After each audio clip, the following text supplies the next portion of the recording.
Hello.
Hello. Hi, everyone. Boy, it's nice to see you. It is. I have to tell you, I missed everybody after having to miss the last live. I've missed everybody. I was feeling very lonely. Yeah, I was feeling a little Elvis. I'm feeling so lonely, I could die. Hello, Amy and Buffy and Terry and Patches and Captain and Jaded Wonders here. Yay, and Sam and I'm just going down the and Jaded. Hello, and Bells. Hello. Glad y'all are here. This is going to be a doozy of an episode that we're recording tonight because I'm pretty sure your case is wild. And mine is ridiculous. Yours, Angie, hi, is batshit bonkers. I mean, it's just batshit bonkers. He is, yeah. He's a piece of work. An absolute piece of work. I'm excited to talk about it, especially since this comes from a line of scripts where I was feeling pretty silly in general.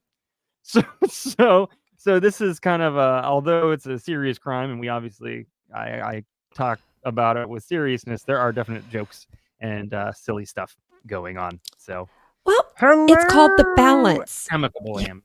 You got to balance the crazy with some funny. Yes. So yeah, I've found yeah.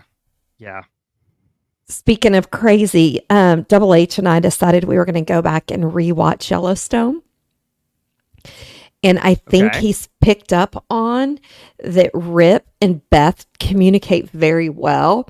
Because the other day when all this stuff was going on with the kidney stone and I was getting all ramped up, he goes, Terry, put away the crazy. Put away Which is what Rip says to Beth. Beth, I don't got time for your crazy today. I've always, I've learned in the past, 6 months that folks like a nice balance. If you're all crazy, it's exhausting. Everybody's just tired. They don't want to be a part of it. Too much crazy. If you can balance it out, good stuff. So I think we need a little bit. Hey. Well, here it comes. You always need a little bit of, never mind. As I say, everybody needs a rip in their pants, but. Love Beth Dutton. Love me some Rip and Beth. I wish they would give them their own break-off series. I don't feel like I have enough testosterone to watch it. Oh, you should. You really should. And my camera is jacked up tonight. That's okay. You still look better than me, so it doesn't matter. It's all the paint. Yes, right. And you still owe me a paint session. I do. And hold on, wait a second. Hold on. Yeah, so for those who don't know, JT has agreed to shave off the beard and stash and do a full face of glam makeup, and he's going to let me share it. So, Liquid looking forward to eyeliner. that day. Oh, Hydrating jelly mist for my face. I've got concealer downstairs. I've nice. getting serious lipstick. Nice. I've got, what else did I get? I got a whole box blending of brush. makeup today. It's Shani. I don't know who sent it to me. It says I got box one of 2 boxes. So I'm curious to see who sent me. But it was like 78 eyeshadows in one thing, 12 different blushes, 12 different lip liners. I mean, it's a whole big box, and there's no card. So I'm hoping the card's in the other box. Hold on, I'm gonna oh, he hears me and he's barking. Hold on, this is Casper. He's never actually been around since I've been recording. Oh! Oh, yes, JT's going to give us all the glam. All the glam. Uh-oh, now he's bringing the pup. Our new baby. Do you want to say hi? Do you want to say hi to everybody? Say hi. Hi, Casper. I can't eat that. Oh. He's like, I am not looking at that monitor. That is just too much. He might actually sit here. We'll see. That's what he's supposed to. He reminds me of Buster from Toy Story. Just everything about him screams Buster. Oh, look at. Oh, hi? I love that. Hi, buddy. Okay, I He's love sniffing that. all the things. Well, that's what he does. It's the beagle in him. So Sam asked to see a dachshund. So we were we thought, I still kind of think there's dachshund there. Primarily beagle.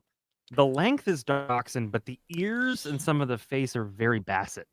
And so I'm wondering if it's like a triumvirate of crazy. We tried to do, this is going to sound sad, but also it comes out okay. So we tried to do the DNA test stuff for Stella to figure out what she was. I might have already talked about this. And it turned out that the sample was bad. Well, we can't resubmit a sample for Stella. But you can use it on Casper. Yeah, so they sent us a redo. So we're gonna do it. We're gonna do it for Casper and see kind of what he is. He's perfect at what he is. You okay sitting here? Are you comfy? I might have love found it. a smaller dog so he could just sit on my lap. Okay, I love lap dogs. Oh, I do too. Oh well, there's no way this is gonna. Are you okay? Are you okay? Oh yeah. He's only been with us for like 2 weeks. Oh, but sorry, he's so happy. Casper. Nothing. I got nothing. He's like, I can't hear you, lady. Dad's got on headphones. He might be able to. He kind of looks like Max from The Grinch. He does. Oh. He looks like Max from The Grinch. When his face the turned, terrier face, but yeah, he kind of. Yes. I love it. Well, let's just protect his little ears because we got some crazy stories tonight. Yes, I'm going to go send him back out with the rest of the kiddos and the family because I have ADHD as it is.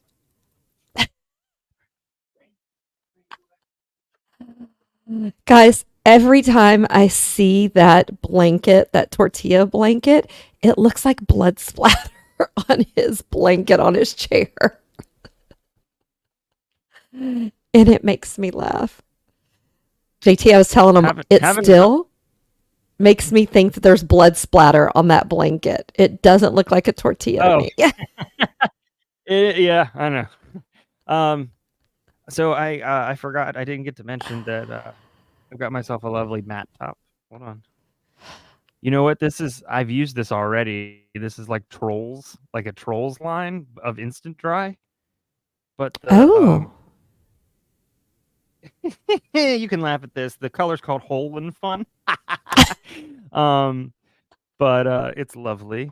And then I also got 2 of these. What is it called? Essie nails. So it's Full Blast, which is like a reddish, and then Step Out of Line, which is like a dark blue. So I have the stuff. The stuff, including I do have the concealer downstairs. Or sorry, the base. I've got a base downstairs. The base? Yes, base? I can't wait. It's called foundation. Foundation. Liquid foundation is what I have. Hey, back in the day, that's what we called it, right? Yes, and also a sponge to help even that out. So I've got the things. I don't know what it's going to look like, but I'm sure going to make it look as nice as I can. It'll be fabulous. Here we are. And it'll be fabulous. Carrie's complexion is a little lighter than mine, but I'm going to find a blush or something that she's gotten. We'll take it that way. It'll work. It'll work. I lied. I have an entire palette. I have an entire palette of eyeshadow that I bought, but it's downstairs because Carrie ended up using it. Which I find is a compliment. That is a compliment. No. Oh, I love this group. You guys are so nice and supportive and lovely. Yes. I don't know if I'd say beauty influencer world. Not yet. There's so many talented people out there. Yeah. Oh, there is. I follow Jessa, I think is how he says it, on TikTok. I love him. I actually, since I started doing makeup in headlines every morning, I've had a couple of people send me comments. One was like, you need to give up. You will never be a beauty influencer. So I sent them a DM and I said, hey, wasn't planning on it. This is called makeup and headlines, and it says not a makeup artist. People just want to feel like keyboard warriors. They're so brave behind a screen. Oh, they are. You get in front of them and they say nothing. They do nothing. Yep. So, I mean, most people are just great, but there's those few Karens that you just can't. And I almost feel rude saying Karens because there's some nice Karens out there. There's just some not so nice people. What are you drinking tonight? So, yeah, good question. So I went, before I got home, I went to grab some stuff. It is beer. But this is it's so good. It's 3 Notch Brewing. And it's brewed in Virginia. What part of Virginia does it say? I can't remember where 3 Notched is. Probably just around the corner, to be honest with you. It's next to 2 Notch. It's a Guava Ghost. Huh? It's next to the 2 Notch. I said it's next to 2. Yes. It's next to 2 Notch. It's a Guava Ghost, which is like there's a bit of a tartness to it, but it's tropical with that guava. And so it's a sour ale with guava. Puree. That's how they brew it, and it is. I think you'd like this, to be honest. It's not that sour. It is lovely. It almost if I added some Sprite to it, you could confuse it with a sparkling something or another. I don't know if I'd add Sprite to a beer, but that's, I don't know if I would either, but I don't know. I'm thinking I don't know. I don't think I've ever had guava. Like, sours are my favorite. Yeah, I don't think I've ever had guava. I had turnips on Halloween, and I had never had them before. Oh, turnips? That checks out. They were the original jack-o'-lanterns. Yeah, they were in the stew at the coven party. I did not. Ah, yes. That's right. You sent me a photo. I did. You sent me a photo, and I think my response immediately back, which was, are you sure you're not 36? I think I said something like that. You did. Because, yeah, I mean, and my response was, "Do you not have your glasses on?" I always have my glasses on. I'm blind as a bat without them. No, I know what I But see. no, that was very kind. And I'm wearing my pink wig again that I wore for Halloween. Pink wig. I wanted to run 2 stories by you. Ooh. Kind of current affairs-ish type stuff. If you're Bring up it. for it before we hop into everything Always. else. All right. So, this happened yesterday. So it's very, very recent. And there are so many reasons why a plane would have to basically abort a flight, turn around, and land again. Things like behavior or illness or, I can't think of anything else. This was very unique in that this was a Boeing 747, and it was on its way to Belgium from New York. And the Boeing 747 cargo plane contacted air traffic control to inform them of inform them of some issues in their cargo hold. Okay. And they had an animal that escaped. Oh, a puppers got loose? You think it was a dog? Okay, a cat. Not a dog. No, it was a horse. Like a big horse? Or a little bitty horse? The pilot said, "Yes, sir, we are a cargo plane. We have a live animal, a horse on board the aeroplane, and the horse managed to escape its stall. We don't have a problem as of flying wise, but we need to return to New York. We cannot get the horse back secure." He did not want to stay in his stall. So here's the crazy part. And the part that really sucks is that when a plane fills up, they do a lot of, obviously, like, they do math. And I didn't come here to do gas math, but they do math. Thank God. And they fill up the plane to a certain amount in order to get to where they're going, right? Right. So they use that fuel along the way. Well, the problem is that if they climb and they turn around and land, they're too heavy to land. So the plane not only had to turn around after it climbed 31,000 feet, but then it had to dump 20 tons of fuel over the Atlantic in order to be of the appropriate weight to land. So we've got a horse that's escaped. We're dumping fuel. And the pilots then heard asking air traffic control to request a vet is present when the flight lands at New York's JFK airport. And the pilot said, "We have a horse in difficulty." I don't know what that means, but what? Yep. Why? What was difficult? Well, I'm just wondering because when they landed, if he wasn't secured, did he fall forward? Did he? I have so many questions. A horse is a horse, of course, of course. Hello, Mama Kane. I always thought, and maybe it's just my stupidity, I always thought if they flew a horse that they had to have the horse trainer or a horse assistant stay in the cargo hold with them. That's what I thought, or at least a representative for the animals in the cargo. Like, this is not the first time a horse has flown to Europe. Right. People do that all the time to take them to shows, apparently. Right, and normally they fly with somebody. Right. So I don't know what happened. I don't know if the door wasn't buckled appropriately. I don't know. I also don't understand why the horse wasn't sedated at the very least, for at least the beginning of the flight to avoid the stress of the takeoff. Yeah. So, I don't know. Hi, Miss Linda. Yeah. So that's fascinating to me. And I only had one other thing. Oh, what? No, that's I just have so many questions. Why was he alone? Why did they have to turn around? Why couldn't they get him back in? What?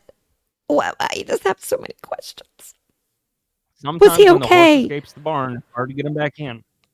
I know, but I want to know what was wrong with him. Why they needed the vet? I don't know. Does the horse need to come live with me? Dumped 20 tons of fuel. Well, I'm glad they did that instead of trying to land. Yeah.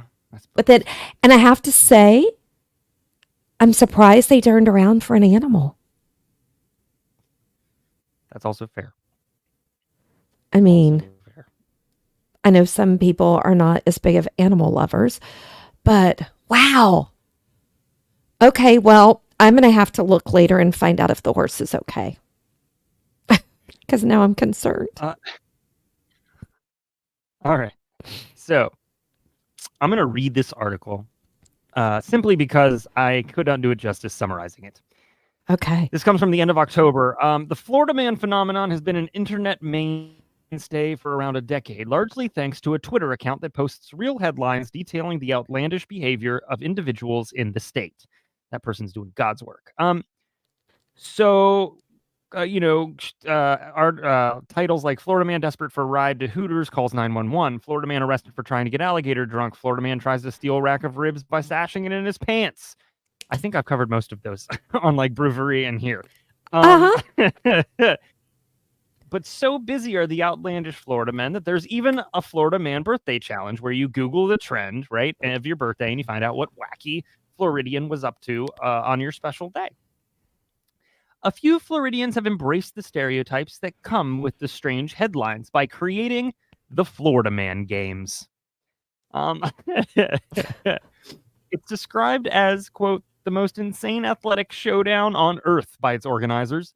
The games scheduled for 24 February 2024 will involve the evading arrest obstacle course in which contestants jump over fences and through yards while being chased by real police officers. There will also be the Category 5 cash grab, where participants try to grasp as much money in a wind-blowing booth, the weaponized pool noodle mud duel, and beer belly wrestling. The creator of the event, Pete Melfi, told the Orlando Sentinel, "We thought, how can we really play on these Florida man headlines that we hear so much about? Someone gave me the idea to make it into an athletic competition. It's going to be a wild day of mud games and Florida-style obstacle courses. It's going to really be an opportunity to live that Florida man life for a day." Two former stars of the hit 1990s television show American Gladiators have agreed to serve as referees during the insane all-day-long event. The event is open to all residents of Florida, with teams entering together and competing for what organizers have referred to as the Gatorhead Trophy. They have specifically stated that, quote, being athletic is not required at all to enter. And general admission tickets they are selling for $45 a pop. Wow. I think that would be amazing to watch and just witness the insanity. Right. I found the web. Hold on. I found the website. I wonder if I can't think of her name, who does Florida Man Fridays on TikTok. I wonder if she's going to do something on that. They have a Florida website. Man Fridays. You can't make this shit up. That's it. Oh my gosh, they have a website. If you had a fever and you really had Florida on your mind when you went to sleep, this would be your fever dream. It's going to really be an opportunity to live. Let's see. The games. Weaponized pool noodle mud duel. Evading arrest obstacle course. Category 5 cash grab. A catalytic converter, 2 bikes, and a handful of copper pipes. Race against time. Beer belly Florida sumo. Oh, here's the refs. They got Nitro and Ice. Oh, you Gladiator? I know. I know who Nitro is. Yeah, this is Nitro right over here. Wow. Okay, are you going to do it, JT? They have. Oh wait, hold on. There's a mullet contest, a Florida Ma'am pinup contest. Chicken coop bingo. I can do the chicken coop bingo. 911 fight. Brawl of the Badges. Officers take on firefighters in Brawl of the Badges. I am so wow. happy. Oh, mullet sign up. Oh, good gracious. I know at least one or two people that would be good for the mullet sign up. That's for sure. You know, I can't believe it's a thing.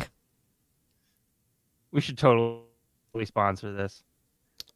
You know, I don't know how much the sponsoring is. I was say, how much is that sponsorship? Right? We should look into it. No, it's Florida Man Games. Why don't you get some info? I don't know where to get crack, but I don't know where to get crack. Maybe we can just put a note out. Maybe somebody will show up. JT driving the cycle. You right. I invented Noodle Wars in Louisiana. They did. They absolutely did. 100%. Oh, yeah. 100%. That's who I was talking about.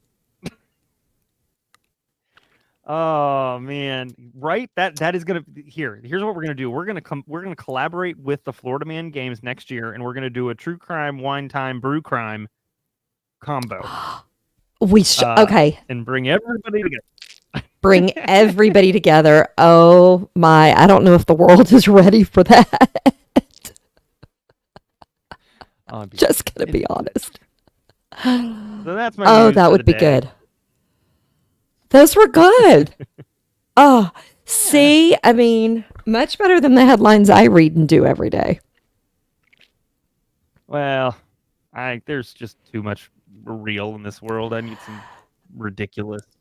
I need to know, is there any school teachers or anyone that works in the school system? Because I want to know why almost every week there is a headline about a female teacher and having an inappropriate relationship with a student. And I'm not talking 18-year-old students or even 17-year-olds. I'm talking like 12, 13, and 14. And I want to know, do they give any type of psychological testing? Because it seems to be happening more and more and more. So one of them that I covered this morning on Makeup and Headlines, the teacher gave the student a bracelet, Best Friends for Life with Benefits. Made a friendship bracelet. That's acronymed that. Yes. I didn't even read the article. The headline was enough to push me over the edge. No, I just want to know why it's happening. And I'm like, is it because male students and their families feel more able to come forward that it's happening? And maybe that's why it's more predominantly in the news, because I personally think it would be harder for a male student at that age, for a young adolescent male, to admit that. Because abuse is already hard to admit. Yeah. But I just want to know why the schools aren't, I don't know, they need to do something, because they need to stop it. They just need to stop it. No, I agree. Yeah, I just... Polly said takes the letters out of all those bead kits. I mean, the woman I want to say was 42, and the student was 14. What part of her brain thought that was okay? And then she made a bracelet. That's the part that got me. She made a bracelet. She now has made friendship bracelets naughty. Oh, yep. I'm going to have to take my kids away. Bye. They're good as friendship bracelets. I think there's something going on, obviously, with the people who do that. But as I said on my TikTok, maybe I'm crazy. Even when I was 14, I didn't think 14-year-old boys were attractive. So, Boys are stupid. You throw rocks at them. You don't date them. but I mean, what makes an adult think a 14-year-old's attractive? It's got to be that Teenage Mutant Ninja Turtle power. Okay, that. No, I mean, is it the way that they say it's morphined? Yeah. I don't know. Now, did you see the headlines that there's green slime happening in New York City in the subways? And somebody even took one of the pictures and put the little Ninja Turtle sign on it. This was last week. And it was some phenomenon that was happening. And I was like, oh, why don't you go roll in it and see if you turn into a mutant Ninja Turtle? It was caused by, what does it say? It was caused by dye. It was from plumbers. Oh. Plumbers use harmless fluorescent green dye to detect leaks. So, must have been what happened. But there was a lot of it. Like, it was bubbling up. But I guess if you're gonna have to detect a leak in a large pipe system, you're gonna have to put a lot in. Okay. Well, everybody just keep a lookout. We might have some future turtles coming. We might. Cowabunga. My kids will be very happy. The little one has his birthday party on Saturday, and it's Teenage Mutant Ninja Turtle themed. So, you know what I love is that my kids loved the Ninja Turtles as well, and now one's 31, one's getting ready to turn 30, and I love the fact that they're still around, but they're kind of new, kind of different. But like, what happened to Bugs Bunny? Why did Bugs Bunny go away? Why can't we bring back them? Eric Zabana, the voice of Bugs, he's phenomenal. Super nice guy too.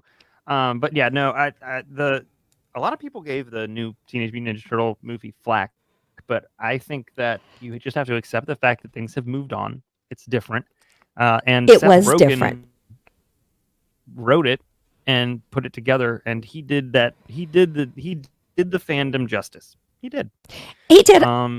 I went and saw it, and I don't know why I went in thinking it was going to be the exact same thing, but after watching it and like absorbing it and processing it, I was like, okay, they did justice. They did a good job. I liked it. Yeah. They brought it.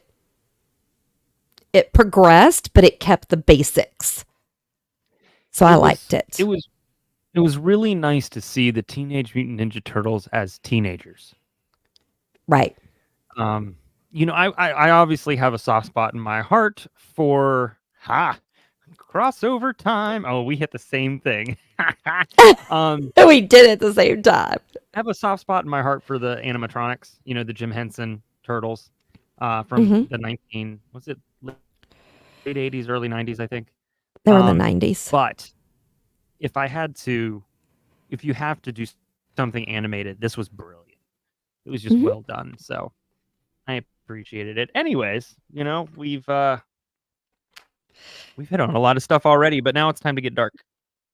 Oh, and it's going to get dark. So if you have a cocktail, I would say grab a cocktail. If not, just take a deep, deep breath because it's bonkers. So I'm ready whenever you are. We're good to go. Do you have the video? You're up. Do I have a video? Am I supposed to have a video? Oh, normally we have a little intro video before the case. Oh, yeah. Well, yeah, I can just one second. If you don't have one, out in post. If you don't have one, I will just jump in. Well, okay, whatever you want to do. Hold on. I didn't think about it. It's my fault. Between the two of us having ADD, I don't know how we accomplish anything. So much trouble. I don't know how. I just don't know how we get anything done. I don't know how you get everything done because you get everything done. I just struggle bus it. Bus it. Oh my gosh, I'm laughing so hard. Oh. It's downloading. I don't know if this is JT a win. for the This is win. more of a Well, JT is so great at videos and stuff. I mean, the poor guy. I like message him, hey, can I get videos and visuals for this, and this? And he's like, yeah. And then an hour later, I'm like, okay, are they done? And he's like, yeah, no. It takes a little bit longer. Well, half the time, the reason why you text me like that is because I've forgotten to do them. So I'll call myself out on that one. I wouldn't say that. I wouldn't say that. I wouldn't. Well, but we see what happens when I do videos. They're not so good. They're getting better. They're getting better. They're just very amateurish.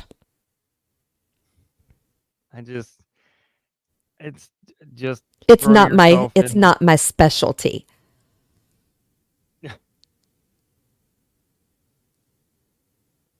All right.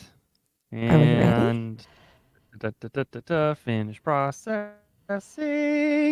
And there we go.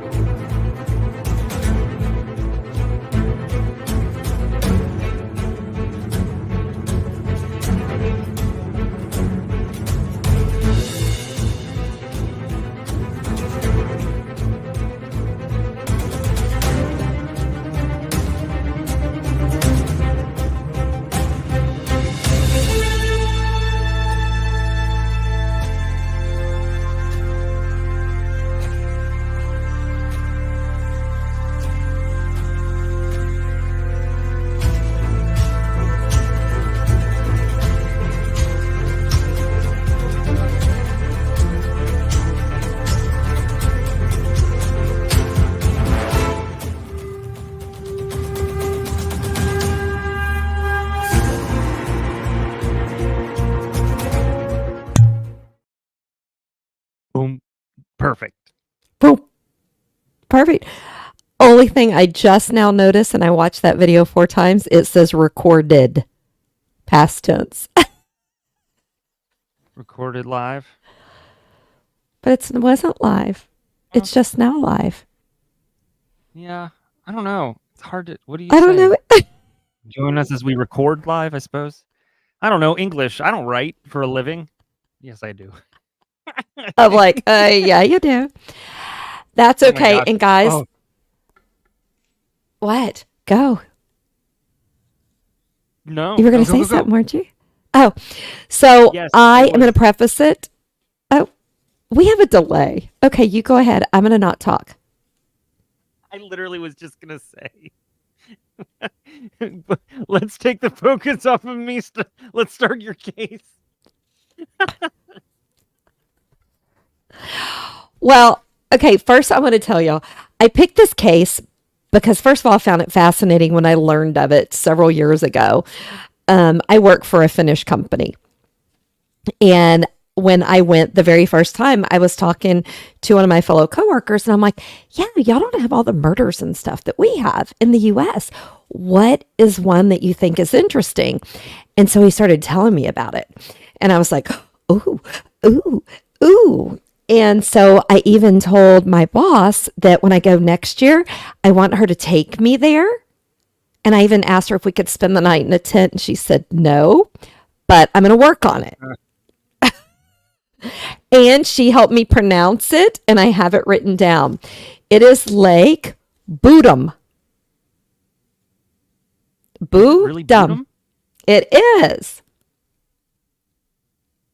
So I wrote it down. So I wrote boo and dumb. Bodom. There's a band that's named after this called, well, I always assumed it was called Children of Bodom, which is a Finnish melodic death metal band, but apparently it's Children of Bodom. Well, my brain's exploded. So, all right. But I just thought that was interesting. And I am going to work on her. And hopefully, we can go spend the night there in a tent because it would be kind of cool and kind of scary at the same time. But it's so beautiful. Okay, You were the definition of Steven Tyler's living on the edge. Well, okay, but one reason that this case I found so interesting, they don't have a lot of murders like we have. I mean, it's a safe country. I mean, and I think I've talked about this before. They put their little ones outside on the balcony, sidewalks, and patios of restaurants, go inside and have dinner, and that 2-month-old is outside in their pram, lined up with a bunch of other babies outside the restaurant. So a murder happening there that hasn't been solved is just, to me, mind-blowing. But then when you hear about the case and you start getting into it, you kind of understand why it did not get solved yet. So Saturday 4th, 1960, 4 Finnish teenagers went camping at Lake Bodom. Now, I'm only going to say the first names because the last names, I'm Texan, I can't. So we have Maila, Anja, and they were both 15. Their boyfriend, Seppo and Nils, were 18. So, my first thing. Pico, Harpo, No, my first thing is, why in the hell are 2 15-year-olds spending the night in a tent with 18-year-old boyfriends without an adult present? Because my parents would have never let me do that. And I would have never let my kids do it. I think you answered your question like 5 minutes ago because it's Finland and Texas. And I guess they're safe. I guess. I mean, I'm like, really? Yeah, my pink whoopee blanket. Yeah, so that, and then I'm like, okay, if they trust people with their babies, they probably trust the 18-year-old to be respectful. I don't know. I made a note to ask my boss when I talk to her next, because she has 3 daughters, if she let them go and sleep with their boyfriends when they were 15. Because I need to know. But that's not the point. So during the early morning of Sunday, July 5th, Maila and Anja and Seppo were all beaten and stabbed to death. Nils survived his brutal attacks. Okay. Now, when questioned, he told police that all he could remember was a guy wearing all black with red, bright eyes. Okay? Red, bright eyes. Okay? So, that just freaks me out. So, but the other thing that is interesting, Nils did survive, but he suffered fractures to his jaw. Other facial bones were fractured, along with several stab wounds and a concussion. Okay. Now, that morning, a group of boys, they were like 12 years old, were out bird watching. Okay, I find that just adorable that a group of boys are out bird watching. I just love it. But they were far enough away, but they said they saw a blonde man walking away from the teenager's tent, and the tent was collapsed. They were 12-year-olds. They weren't close enough to see everything, and so they just assumed maybe they were taking it down or whatever. So here's where it starts getting a little weird. Anja and Seppo's bodies were found inside the tent, but Maila and Nils were found on top of the tent on the outside. And Anja was naked from the waist down and was reported to have been the victim with the most wounds and most severe wounds. And she even had stab wounds after she died. Okay. So now, yeah. So it gets a little more interesting. So the teenagers were not discovered until around 11 a.m. And it's estimated that they died between 4 and 6 a.m. So they had been deceased for almost 6 hours, right? Niles had a severe concussion, severe wounds. He couldn't get up and go anywhere as well. But the police botched this crime scene from the start. First of all, they did not secure the crime scene and mark it off for people to not trample on it. Okay. Now, what makes it even more interesting, the attacker did the attack from the outside of the tent. They're saying he did not go in the tent. He beat them and stabbed them through the walls of the tent.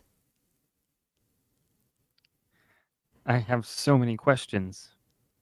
I know, and I have a picture. I didn't think to send it to you. There's only one picture that I found of the tent. First of all, the tent looked very small for 4 people, but that's another point. But everything was on the inside. So I don't know how they came up with this decision. And I'm going to just say, because I don't think they did a great job investigating, I don't know how they can honestly say that the attacker didn't go inside. But they're saying it happened from the outside. Now, no knife was used to stab all 4 of the victims, and they want to say that a rock maybe was used to do the beating of them. No explanation as to why. Yeah, that's it. Why she was half naked. Why she was on top of the tent. My only thought is she was alive still, crawled out. He crawled out after her. I don't know. I have so many. I spent hours trying to find more details. But the other weird thing, the attacker took several items from the teenagers. He or she took the keys to the motorcycles they were on, but didn't take the motorcycle, and took Niles' shoes. But the shoes were found about a half a mile away with some of his clothes. And how did he or she get them if they didn't go inside the tent? Or maybe the shoes and the clothes outside of the tent? I have thoughts. But... Okay. I would love to hear them because I find it really hard to believe that one person was able to achieve this on all these people without any of them running away. And if he's attacking from outside, he better have a heck of a long, sharp, pointy thing in order to render them all incapacitated so that they don't run. Because as soon as it starts, these people, whether they want to or not, flight takes a hold, and they're going to try and get out of there as quickly as possible. So I don't understand how just one person was able to succeed in this. And I it don't is either. Very evident.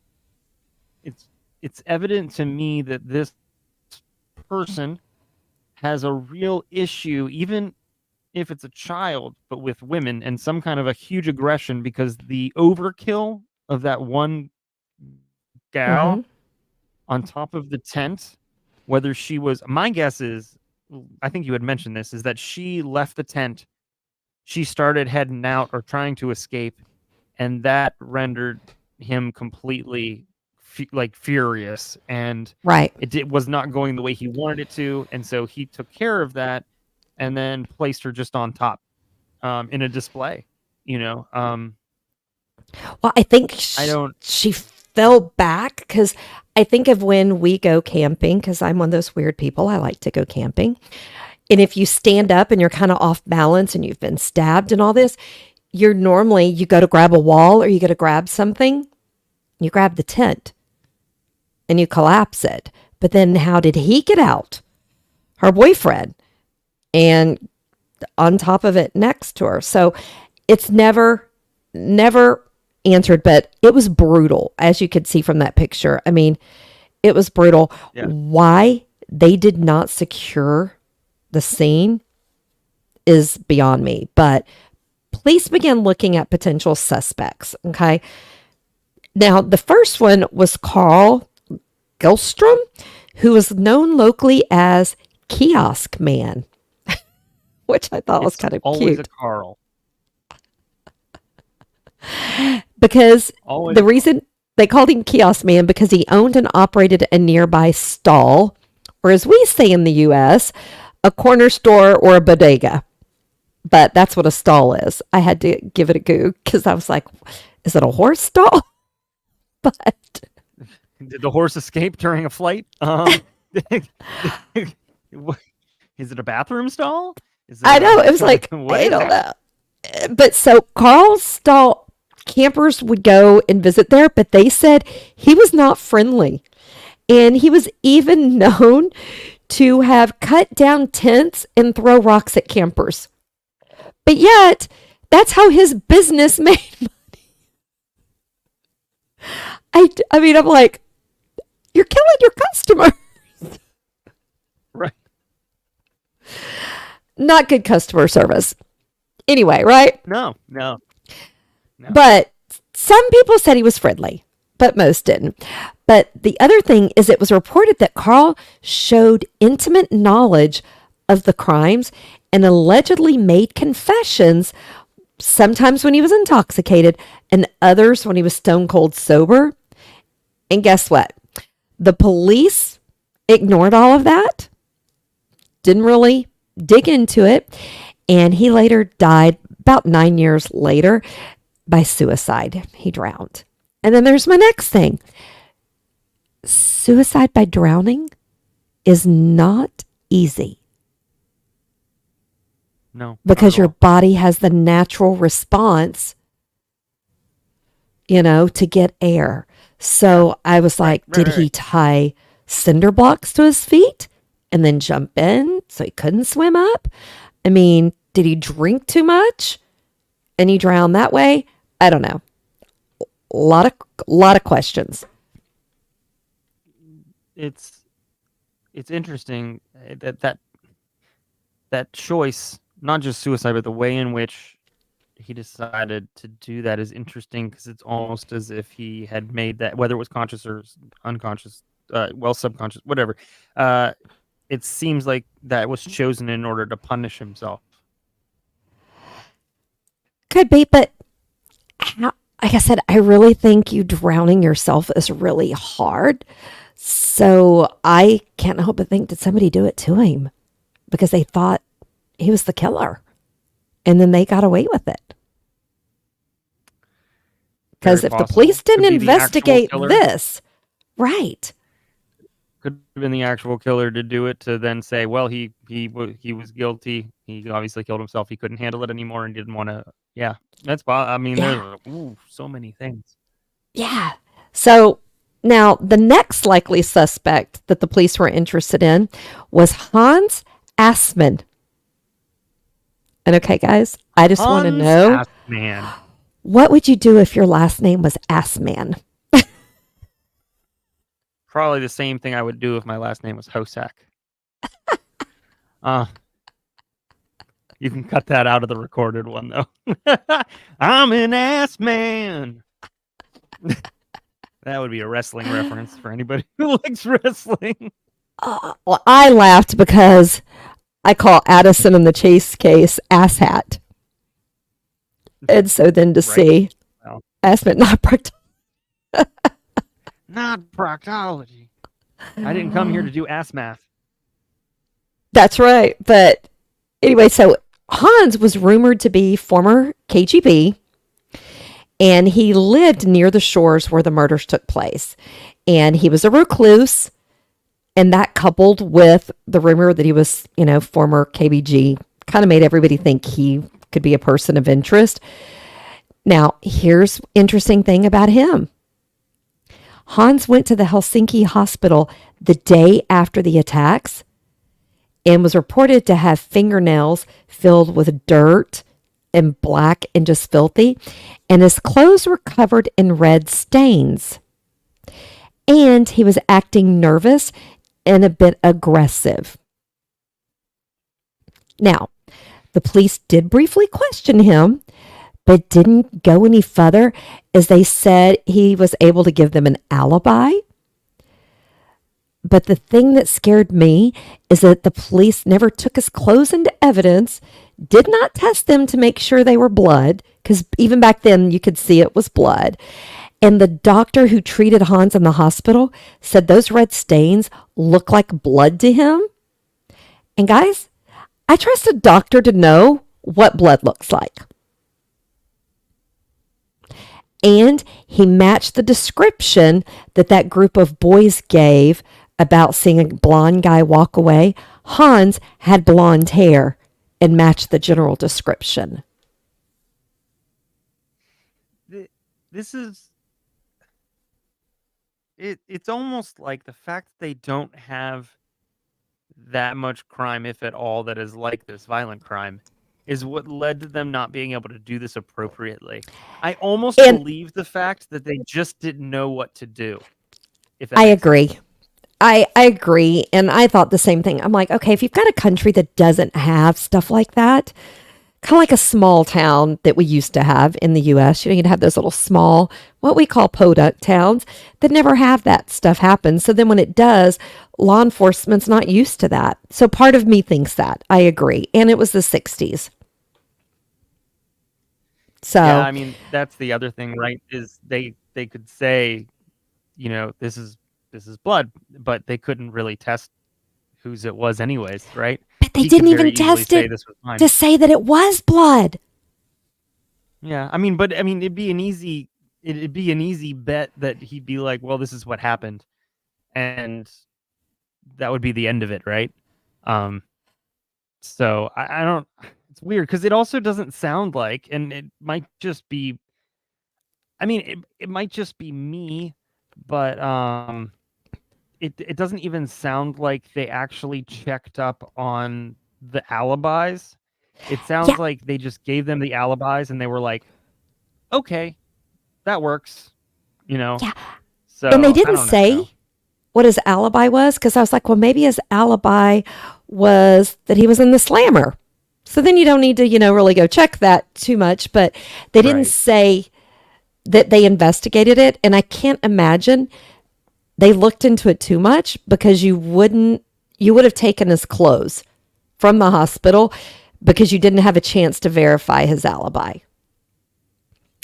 Just my opinion. I'm surprised that the hospital didn't put those clothes in a hazard bag and give him something else when he showed up there.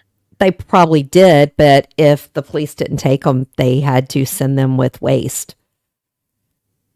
And so they were destroyed. Just imagine if they would have kept at that, and then now they could do DNA on it. So now there was another person of interest who was not seen as a true person of interest, but who claimed to his fellow inmates that he was responsible for murdering the 3 teens. His name was Pinta, and I'm not even going to try to say his last name. Is Sonnen and something. Santa Maria. Yeah. However, police discounted him confessing because he would have been 14 at the time of the murders, and they didn't feel that a 14-year-old could have overpowered the teens. I disagree. I disagree as well. And what if there was more than one person? What if there was 2? What if there was 2 14-year-olds? No, I don't believe that it was one person. I believe that it very well could have been anybody as young as 12 if you're catching them unawares and within a tent and you're attacking from the outside in.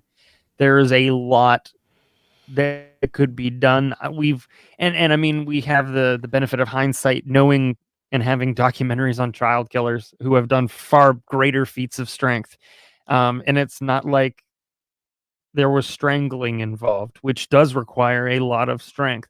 So I think that it's very possible. I mean, this is literally like watching cops go, Frozen reference, into the unknown. You know what I mean? Like, so it's just, yeah. So Reindeers are better than people. That's what I'm trying to say. Reindeers are better than people. So now, sadly, the case remained cold until March of 2004.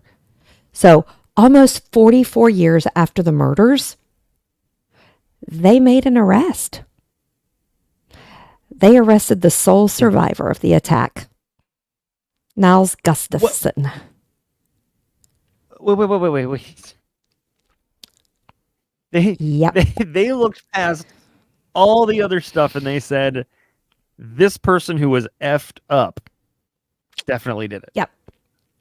They said they believed all along that he was their killer. And they said that new technology that wasn't available in the 60s led them to being able to arrest and charge him.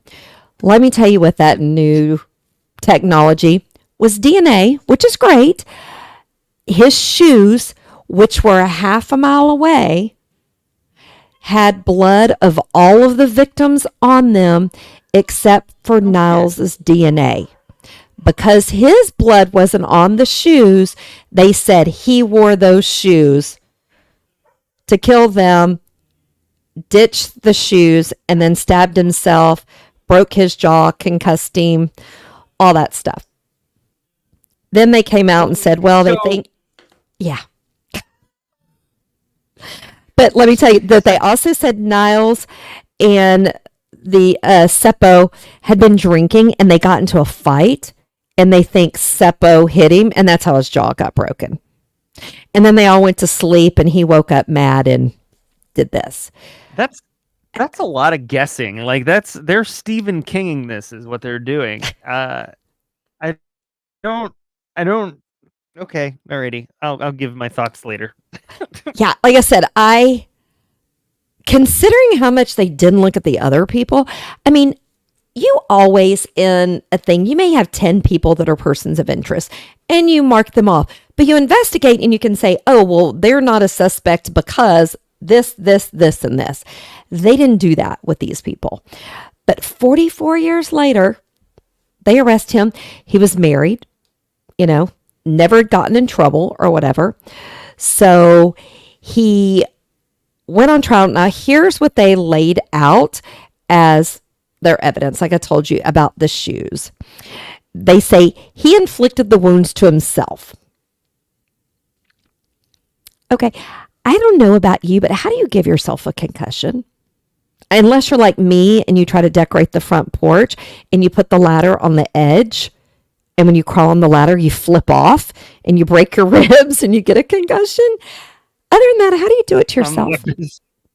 I'm not going to say I saw that video, but I definitely saw that video. One day I'm going to release that video. So I'm looking kind of on I was just kind of looking up concussions and stuff. And I mean, although the song, whip my hair back and forth wasn't a thing, apparently if you whip your head around too quickly and stop suddenly, it can give you a concussion. But here's the thing, it's 1960s kid, he doesn't know about any of this stuff. So how did he fracture his jaw and break the other bones in his face? Ran into a tree. I don't see. That's the thing. I don't. And he was seriously injured. It would be hard enough for a grown adult man or woman to do that to themselves, right? Even if it meant them getting out of trouble doing this. But no, it's not. I don't see that happening. Also, no, he was 18. 18. But they said he had been drinking. And I was like, okay, if he was drunk and he got into a fight with his friend, okay, that might explain the broken jaw. But if he was that drunk, how did he have the wherewithal, give himself a concussion, stab himself in places that apparently were hard to stab yourself, break other bones in your face, walk half a mile to leave shoes, half a mile back, plus kill 3 people? It just doesn't compute for me. Now, the defense team does what defense teams do. They tried to dispute all of it, right? Of course. He was found not guilty. And the Good. courts explained the verdict, saying that prosecution's evidence was inconclusive and failed to show that he had a motive.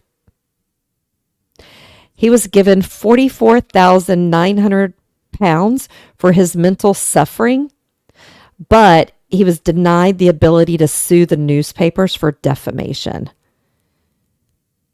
And he is still alive today, and he has stuck to the exact same story from the moment he was first interviewed till today, and he's in his 80s.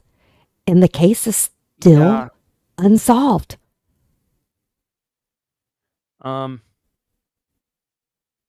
I think that they missed a couple of opportunities. Especially the one guy that had information.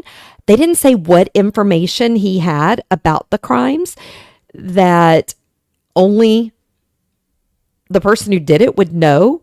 They didn't say what that information was. But that, to me, I'm like, how did he know information?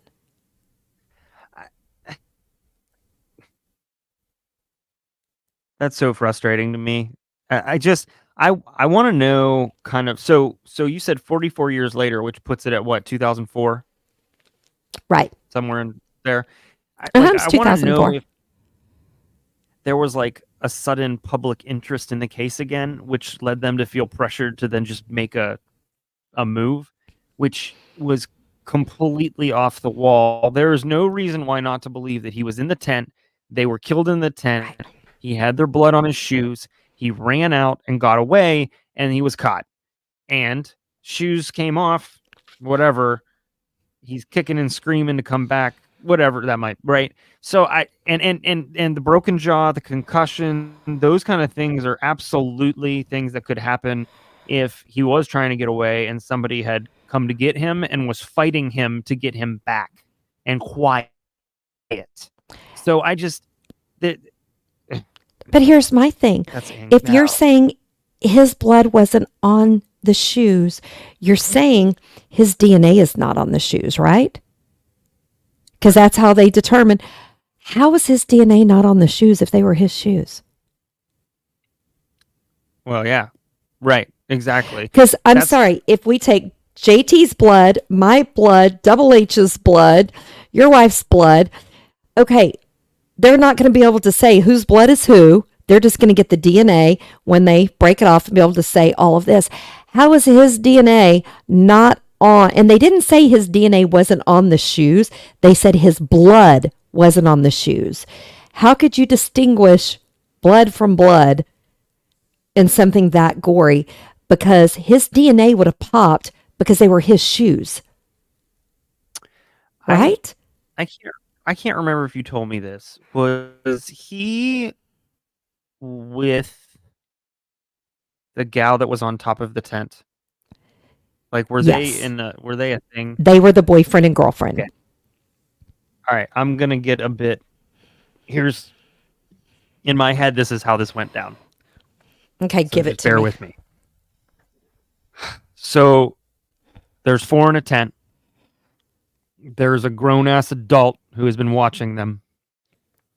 The lights turn off, whatever. They're going to bed. It's there hasn't been much movement. They approach. They're asleep. Nobody hears anything. They start attacking. The 3 are injured enough so that they cannot leave. However, 18-year-old, what was his name again? Sorry. Niles. Niles makes it out of the tent. He is not injured. So there is none of his blood on the shoes, but he does have the other's blood on his shoes because he was in the tent with the others. He was injured. He was also stabbed. But here's what I'm saying is that somehow he got out and he was either threatened to make him come back and the shoes were gone, or he fought with the person, kicked off the shoes, so there was only their blood, and the shoes stayed there, and when he was finally stabbed and injured, the shoes weren't on him anymore.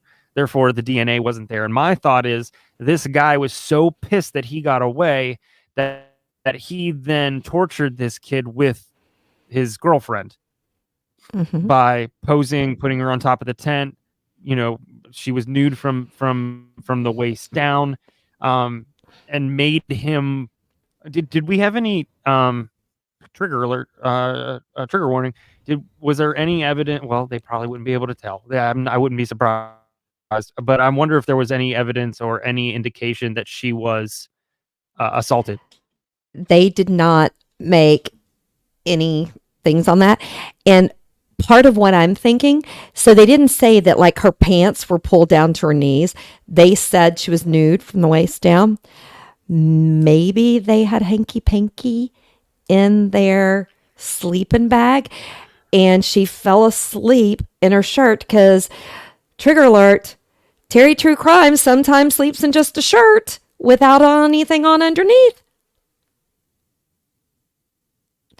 And that doesn't mean, there's just so many things. I just want to, but like I said, it was the 60s. They don't have those kind of crimes there. They even brought in, they call it the guard, to help look for other belongings. People were trampling. Bywatchers, looky-loos, were going into the tent, around the tent, taking stuff. They literally did not secure it. They didn't even post a person there to keep people from going in. When they went back to look for more evidence, a lot of stuff was gone. Looky-loos had taken it. So there's people out there who have pieces of evidence.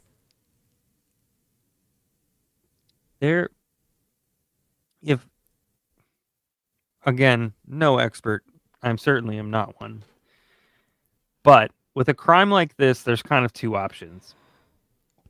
It was very personal and it was a one-off. And this person knew the others. Because a crime like this, for somebody who is more along the lines of, or more likely to be serial, this would actually, I would consider this a ramp up. I would consider this not just a ramp up. So that what that means is either it was personal, or they got really effing lucky that this person either moved away, left the country, had a 4-decade-long cool down moment. You know what I mean? Like, they could have just left and went to Russia, and they're over in Russia killing people. They could have. I mean, absolutely, for sure. It's just one of those things where it's like, I feel like these folks, like this person knew these folks, or at least was acquaintances with these folks. This was personal for some reason, because they would have had crimes. They would have had something leading up to this. Well, it could have been arson. It could have been animal abuse. It could have been something else, but they don't have a lot of that. Maybe there was, and it's not reported, but I feel like there would have been, this would have been kind of like the climax. They would have learned, and then this would have happened. And then maybe there was a cool down, but it would have happened again. So if it's anybody who didn't really know them, just kind of, it was an opportunity and this is who they chose, they would have seen this all over again, especially since they never found the person. I don't know. Well, but here's the interesting thing. If you go back to Carl, that first suspect, the one who died by suicide, he's the one who had intimate knowledge of the crime and allegedly made confessions to multiple people, sometimes while drunk, sometimes when he was sober. And police didn't look any more into it. And he was known to be mean to campers. So if they went into his stall to buy things and maybe they mouthed off to him, they were teenagers, for God's sake. Maybe they did that. And then once, it closed down, he goes and he stalks them and he sees them turn out their lights, hears them stop making noise. And this was an adult. And then he takes a big rock I also don't think just one person could have done it. Unless they were so drunk, the two guys, two 18-year-old males, unless they were so drunk that they were passed out.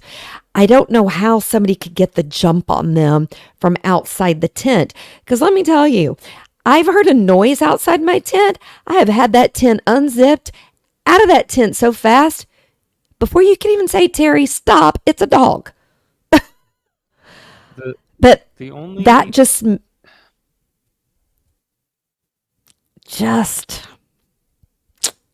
I got. And I honestly don't think, unless someone comes forward, confesses, and tells every single thing, I don't think it can be solved, because they didn't do a good job of collecting evidence and locking down the scene. And I want to know, how do you know they were attacked from the outside? Yeah, I mean, I guess maybe at that point you can analyze stabbings through a tent and see which way the fabric's going. But I mean, like, in the 60s, do you think they could do that? Microscope. I don't know. Okay, they couldn't secure a scene. They couldn't secure a scene. Well, they couldn't put up tape. They couldn't put up dental floss between the trees, or they couldn't leave an officer there to make sure nobody trampled, walked through it. The fact that people took stuff, looky-loos, just help themselves. My last thing about this is that I do think it was an adult.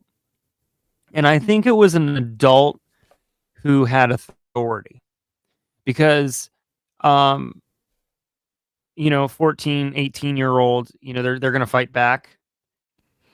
I think an adult, if it was one person, it was an adult who had authority, in which they were not going to challenge that, even being 18. And that's how this person could do it.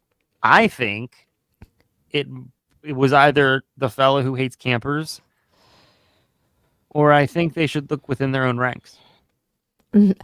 That's what I wondered. And I always hate to accuse law enforcement, but maybe it was somebody on the police force, and that's why they didn't. I don't know. Somebody wanted to see the tent again. Oh, hey, look. Ooh, this is the actual tent in color. I saw that, and I was like, I didn't know who Terry K was. I thought they were asking somebody else. Are you going to show the tent again? But yeah, well, there's a better picture of it. And guys, they only took a couple of pictures before they walked off from the crime scene. They did not do like what we do now, and you picture everything, take pictures of everything before you remove the bodies. How are they going to say that? Okay, And someone put that they drew them out from inside. They were inside the tent when they were stabbed and killed.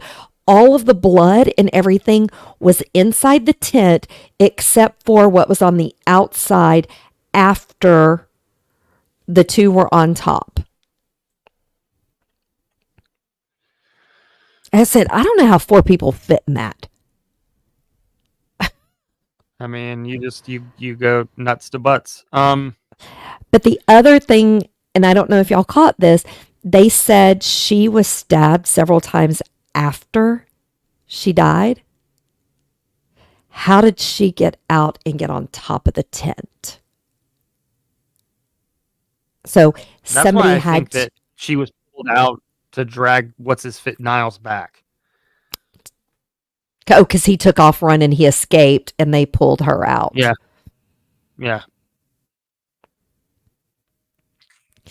Yeah, so there's another picture I have.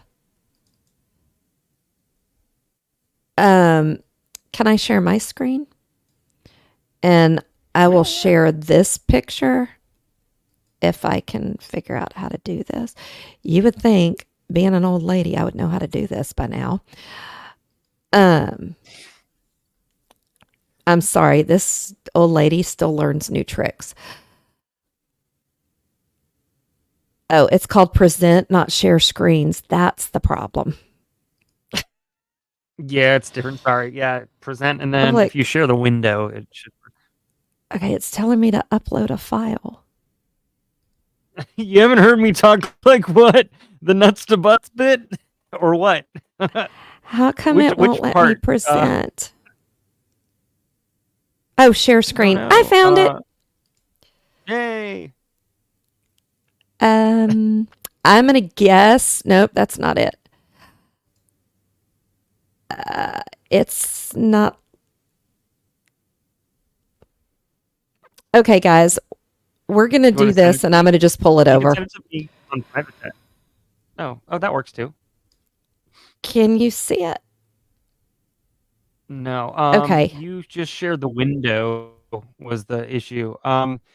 Stop sharing and then hit the.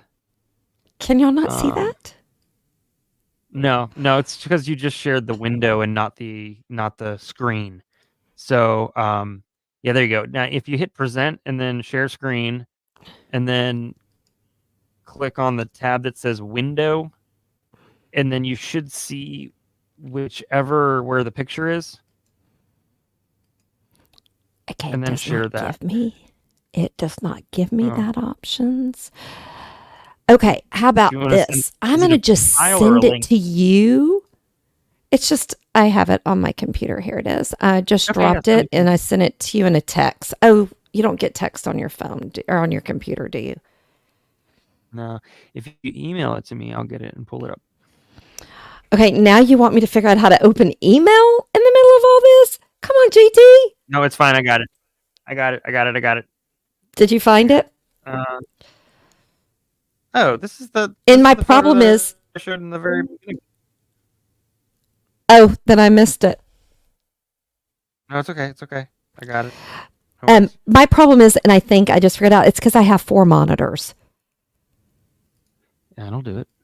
And that's why it wasn't giving me that option. And it's because I've got the 4 monitors. So I sent it to you anyway. I got it. Yeah. Just when you zoom in at it and look at it, I just see all of that blood.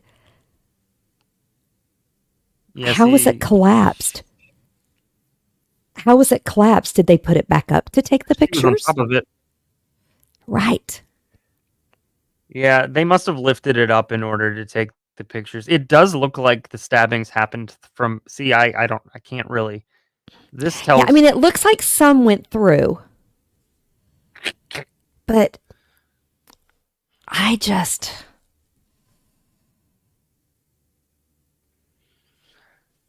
Okay, I just saw this, and that's probably why I haven't figured it out, is this old lady still learning new tricks. And I normally turn off some of the monitors before we get on, and I didn't. So shame on me. But yeah, I mean, yes, he is. He is smoking a cigar over it. Yep. It's just, they're not even wearing gloves, guys. They're using their bare hands. Those look like man sandals. So I just feel sorry for the parents of these 4 kids. And then for Niles, he got arrested 44 years later, went to jail, was married, had his own family, and was re-traumatized. And they basically said, you killed your girlfriend and your friends. And I'm sorry, I don't think he did it because there's just too much. You can't convince me he did it unless he did it with somebody else. I also don't think just one person. How do you take down 2 18-year-old males? Because let me tell you, there was other campers nearby, not like real near, but enough that I would have think two 15-year-old girls, if you've ever heard 15-year-old girls scream, it'll break glass. I think everybody within a 2-mile radius would hear that. That's why I think that this person, at least one of them, was a person in authority. Like with authority, rather somebody in some kind of either law enforcement or a like a park ranger or something, possibly a second person, but it just screams somebody who could keep them in their place. But also, if those are pictures of, because if you read the article, that picture, that is how the tent was found. How was there 2 bodies on that? Because if there's 2 bodies on that tent, wouldn't it be on the ground? Wouldn't it have broke that rope? They were holding it up. I mean, would it break the rope? I don't know if it would have broken the rope. It's very possible that they were on top of it. It collapsed, but the rope didn't break. And so when they pulled the bodies off of it, the tent snapped back. Yeah. And somebody asked who discovered them. A man who was walking by the lake. The 12-year-old boys, a group of boys, saw the tent. And I want to say they said that was around 9 a.m. and saw the blonde-headed man walking away. But they weren't close enough to see that there was blood or anything like that or see bodies. And the guy immediately called police. And they said he was distraught. I mean, imagine walking up on that. I would have tossed my cookies.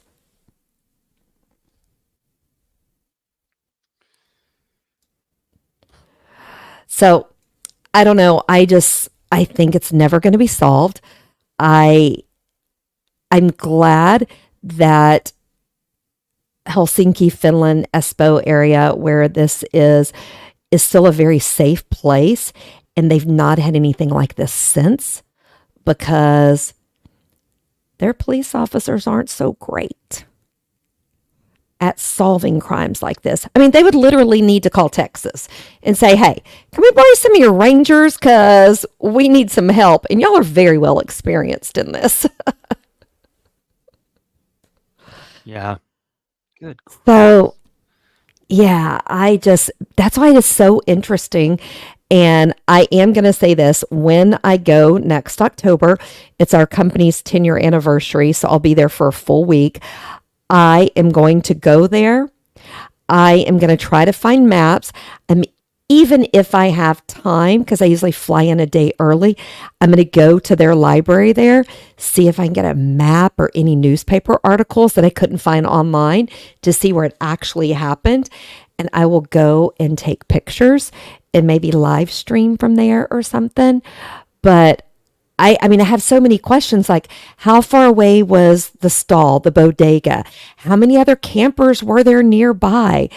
I got so many questions.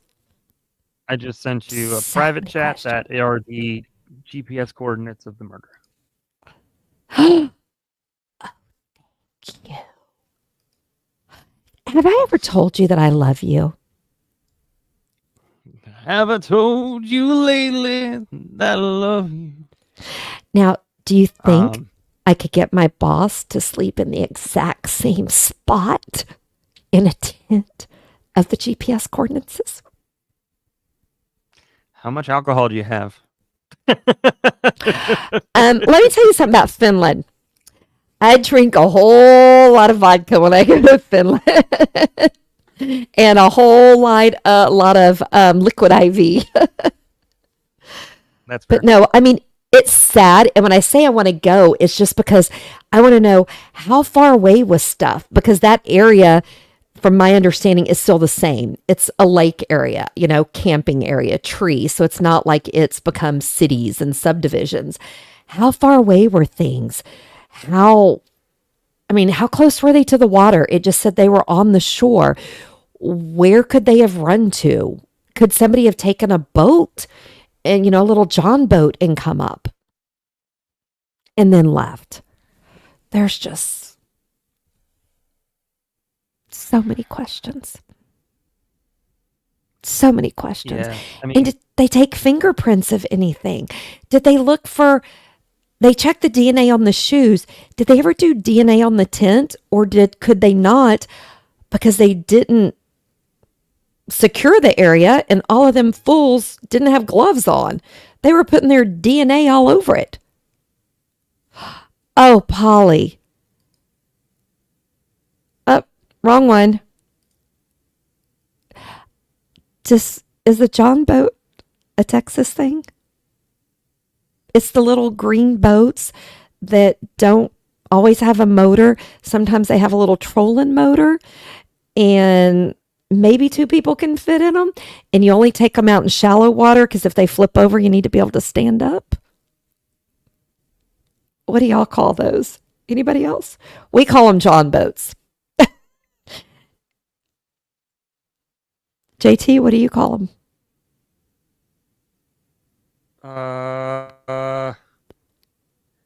Describe it one more time. The little green boats that sometimes they have a motor, but it can't be very big. So it's a little like a little trolling motor, and you have to paddle in them. And you don't take them out, and you can't take them out where there's waves. You can take them out ponds or lakes because they'll flip over. So it needs to be shallow. I don't know, but I'm gonna look up a picture. Oh, it's like It's an a John aluminum boat. fishing boat. Yeah, like a John. Okay, we call them John boats. Maybe my parents just call them that. It looks like no. It's that's the general name for it. I mean, Okay. I don't know. I didn't know it was John boat, Okay. but I also don't really own a boat or fish. Although the spammers that call me seem to believe that I do have a boat with boat insurance, so or warranty. So that is my case.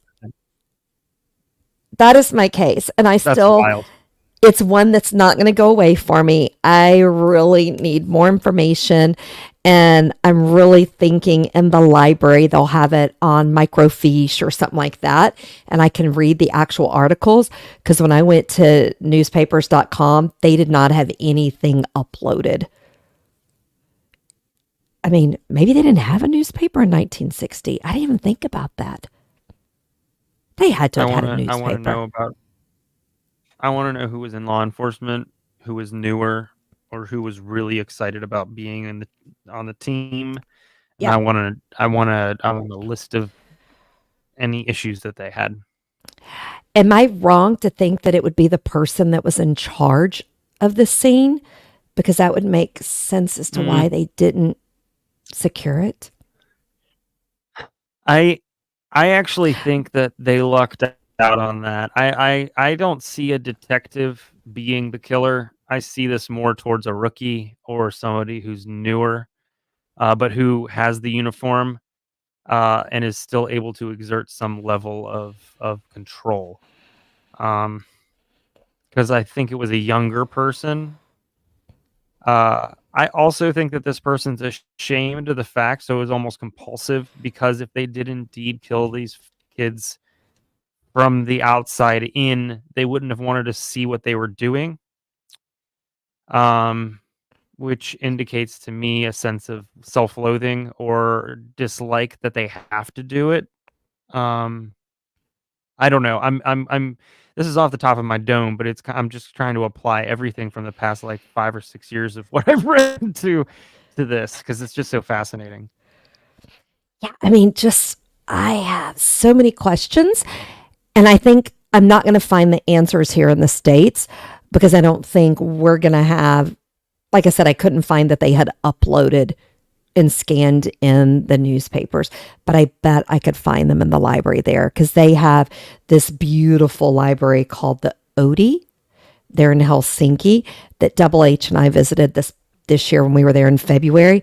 I bet they have it there, and I could spend a day in there because they also sell wine and coffee in the library. So I'm set. Make sure it's not from the stall. So yeah, so that's my case. It's crazy. I just have a lot of questions. have a lot of Oh yeah. questions. I wonder if Niles, I mean, he's in his 80s. I wonder if he would talk to some little sweet Texas girl if I found his phone Oh, number. I'm sure. I bet. Jen, my mind is a scary place. No, it is not. Your mind. It works quickly and it's dark. Okay, and you think mine's not? All right. Mm, I want to go camping I was there. like, How dark does that make me? And y'all notice I didn't say that we're- Double H would be going with me because Double H, I mentioned it to him, and he looked at me and he goes, "Something is seriously wrong with you." Terry, I have to know something, and this is a very important question. Were you one of the Yes. looky-loos? I was not, because I mean, I've seen crime scenes and I would not walk up to them because that is a secure space. You shouldn't touch it. That is evidence. That's just common sense. Oh, I think Polly. Finland. Guys, Finland, I love the culture. I love the people. It is by far the company I work for is the best company I've ever worked for, except for my own company. But the culture is just amazing. Everybody is so nice there. Just, I love it. And it's beautiful.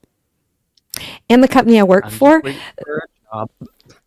the company colors are pink, which works really well for me. So, how about well, your case? Because your case is Yeah. bonkers in a different way. Yep. It's not that far away, but it still is international. So let's just get into this. And I always tell. Sorry to interrupt. I just have to say, I was not born in 1960. I was not even a gleam in my daddy's eye. So I couldn't have been a looky-loo. Sorry, I couldn't have. I always used to tell my students when they were writing their speeches never to, don't always start with a quote, because people get bored of that. That being said, I started with a quote. So do as you So- say, not as you do. Exactly. Okay. So here's the quote. Typical man. Good God, he cried. Can it be?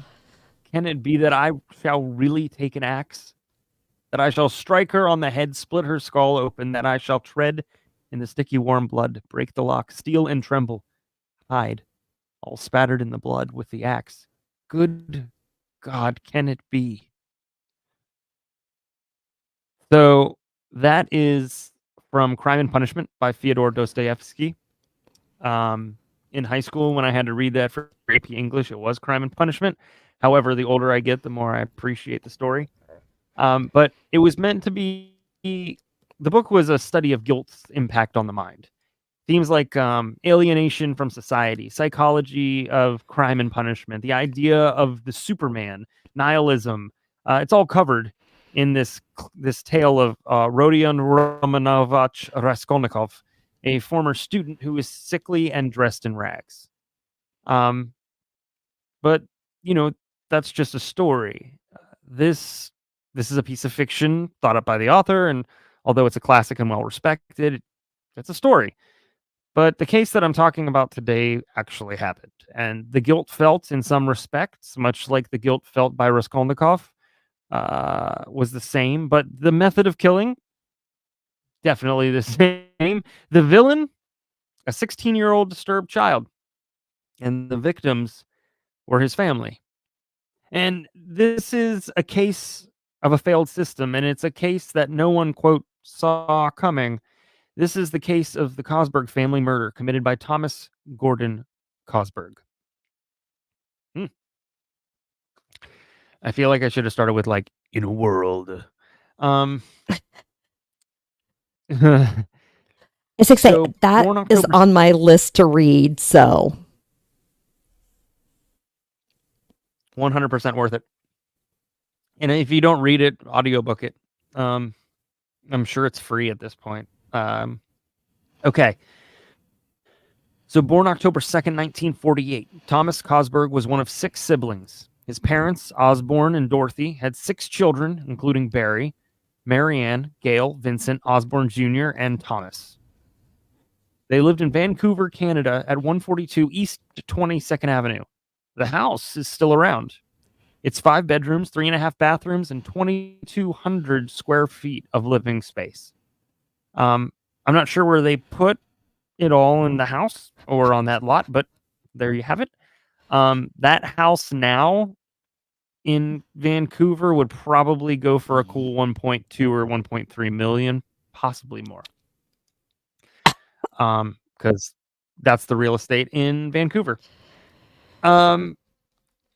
Cosberg attended General Wolfe Elementary School and Sir Charles Tupper Secondary School, where he spent time learning how to sell, market, and burp Tupperware. No, wait. What? No, that's not right. Hold on. I forget I said that.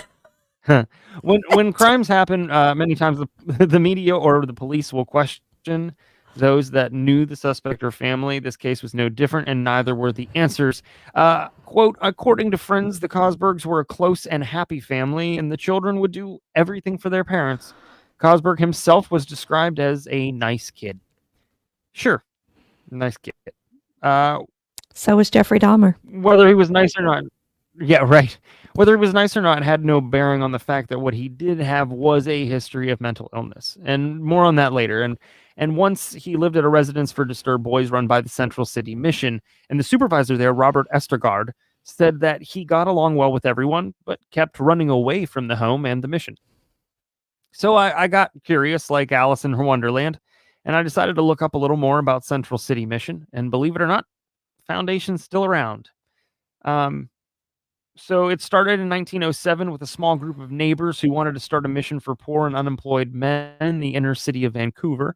In 1909, Central City Mission was incorporated, and 2 days later, the board of directors made a deposit on the property at 233 Abbott Street, which is still there today. The cornerstone was laid in 1910, and the building was used by the mission for 83 years. It's now an apartment building because of, capitalism and overpopulation. In the 19 I was very apparently like nippy when I wrote this. In the 1950s and 60s, new programs were started by the foundation. In the early 50s, the mission opened a number of group homes for young men who needed housing while being treated for mental health problems. And this is where Thomas Cosberg spent some time when he wasn't trying to run away. Now, I should note that there's no indication that I found of mistreatment or ill will around his time at the Central City Mission. I think that's important to note. In addition, Cosberg was also treated by Dr. Bennett Wong, who saw him for 6 months. Now, according to the doctor, quote, Cosberg's mental disorder dated back to 1961, and his last treatment was about a year prior to the murders. In January of 1964, he was admitted to the Crease Clinic, a mental institution, part of the Riverview Hospital. He may have been there in 1961 as well. Riverview Hospital and the Crease Clinic are fascinating pieces of British Columbia history, for better or worse. It was a Canadian mental health facility based in Coquitlam, British Columbia. Royal Hospital in Victoria was converted to British Columbia's first facility to house mentally ill patients in 1876. There will be a theme of overcrowding, reduced funds, promised funds, false promises, overcrowding, and shutdown. Appropriate to theme, due to overcrowding in 1904, the government purchased 1,000 acres in Coquitlam for the construction of Riverview Hospital.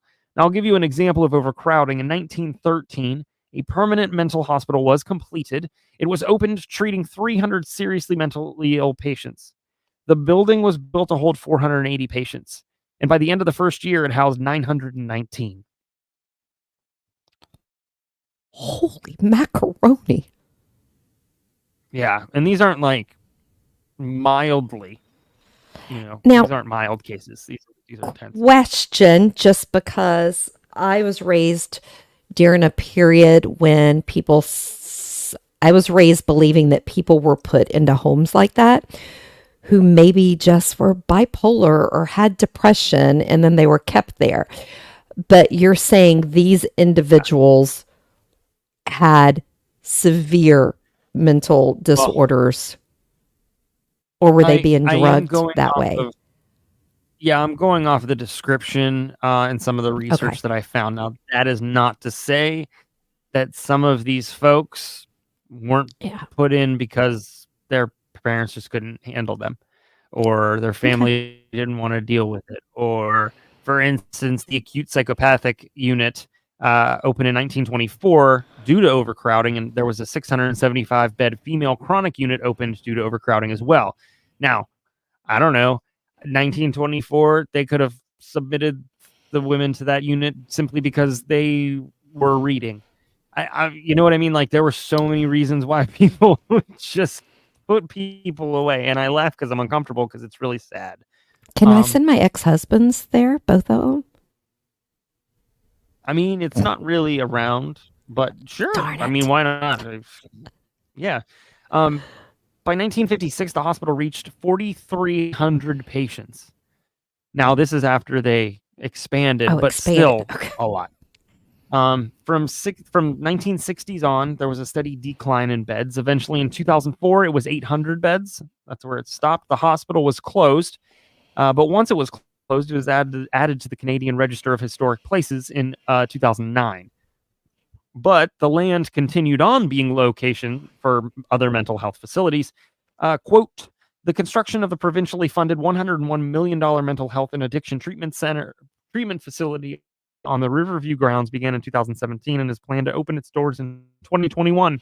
It will house 105 patients and provide specialized care for adults with severe and complex mental health and addiction challenges. So we're lessening the population of Okay. people and increasing the care. I'm still stuck on this 4,300. They really there's no way there was 4,300 people with that level of disorders, or am I just naive?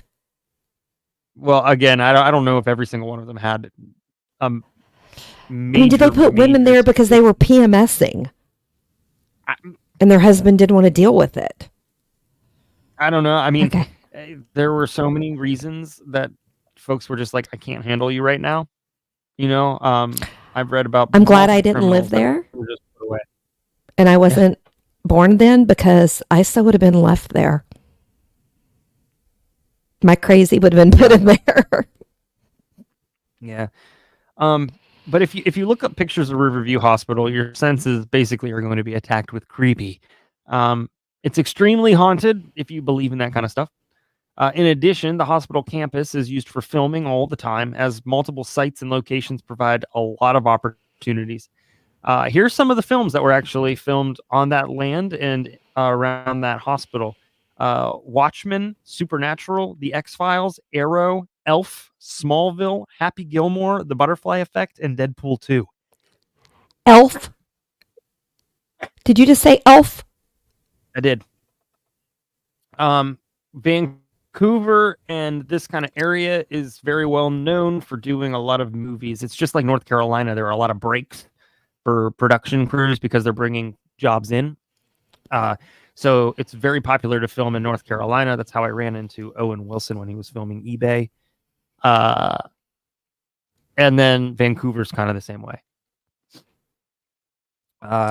So yeah, as much as we could talk about Riverside Hospital, which honestly probably should be a theme, its history, and we can also talk about the nefarious stuff that went on in the early 20th century, keeping in mind that they were labeled lunatic asylums not long before that. But let's talk about Thomas. So on December 9th, 1965, according to a statement read during his trial, Cosberg bought a bottle of sleeping pills, 25 pills to be exact. His family was in the living room watching TV along with his mother's friend Florence. Cosberg made the family chocolate milkshakes laced with the drug. And all I'm saying is, if you mess with my chocolate milkshakes, Lord have mercy on your soul. That's all I gotta say. He gonna come back and haunt you. Yeah, so premeditated, right? The bottle was later found by police, which corroborated the story. Well, at the same time, they found absolutely no traces of bromide, barbiturates, or alcohol in his family systems. Now, I'm not sure if that's because there wasn't anything or because they just didn't have the testing capabilities to find exactly what they should have been looking for. I'm also not sure as the half-life of the medication. There's a chance it could have been out of their system by the time the examinations were performed. So the family friend, Florence, she woke up at 11 p.m. and she left for her home in a taxi. And Cosberg suggested that she stay for the night, but Florence declined. And that, my friends, all my friends, is called dodging a bullet or ducking an axe, which could be seen in poor taste. But here we are. So Cosberg waited for his father to return home. He was a truck driver for Allied Heat and Fuel Company, and he walked in the door at 1 a.m. On December 10th. His family was asleep, and he found a milkshake with his name on it. I assume not literally. That would be really weird if he found a cup with, quote, Daddy's milkshake on it. Too many boys would be coming to that yard, so we're not gonna think about that too much. In either case, and all jokes aside, he drank it and he went to sleep. Around 4 a.m, Cosberg went into the basement and grabbed a double-bitted axe, which is basically a double-headed axe. I do know, you've got your wood-burning stoves and things like that, so that would be why. But my thing is, like, why? I don't. An axe in the basement with all those kids just seems like a bad idea. But I'm not. You look like you're having a hard time. Yes. I got a double-headed axe. So there's the axe thing on both ends of the stick. How did he not hit himself? How most axes, well, yeah. So yeah, you're correct. Where normal flat end would be is where other. So how do you hold that? And you just hold it like a normal axe. It's got heads on both sides. Okay, but when you go to do that and it slings back, it goes into the back of your head. But I've never actually chopped like this. It seems like a bad idea, Terry. Even with a flat head. I've never been allowed to hold an axe, okay? I'm barely allowed to hold a kitchen knife, so now we know why. Because I would literally chop wood. I would think that you would do it like that over your head so that you could have enough arm power. You can get the same. You can get the same going from your shoulder and then up and oh boy. But even if I went over my shoulder, it would go into my back. See? So you get concussion. Hence why Double H does not like me to handle sharp objects. Even a hammer. I'm allowed to use a hammer that's this big. I'm so happy. Okay, I was just confused. Even if it's dark. I was just confused. Piles of wood and her forehead, apparently. You know what, guys? I am going to ask Double H when we go to Home Depot or Lowe's next time if I can get a double-headed axe so that I can use it and see what he says. You already have a double-headed axe, and he'll turn around and show you his butt. I'm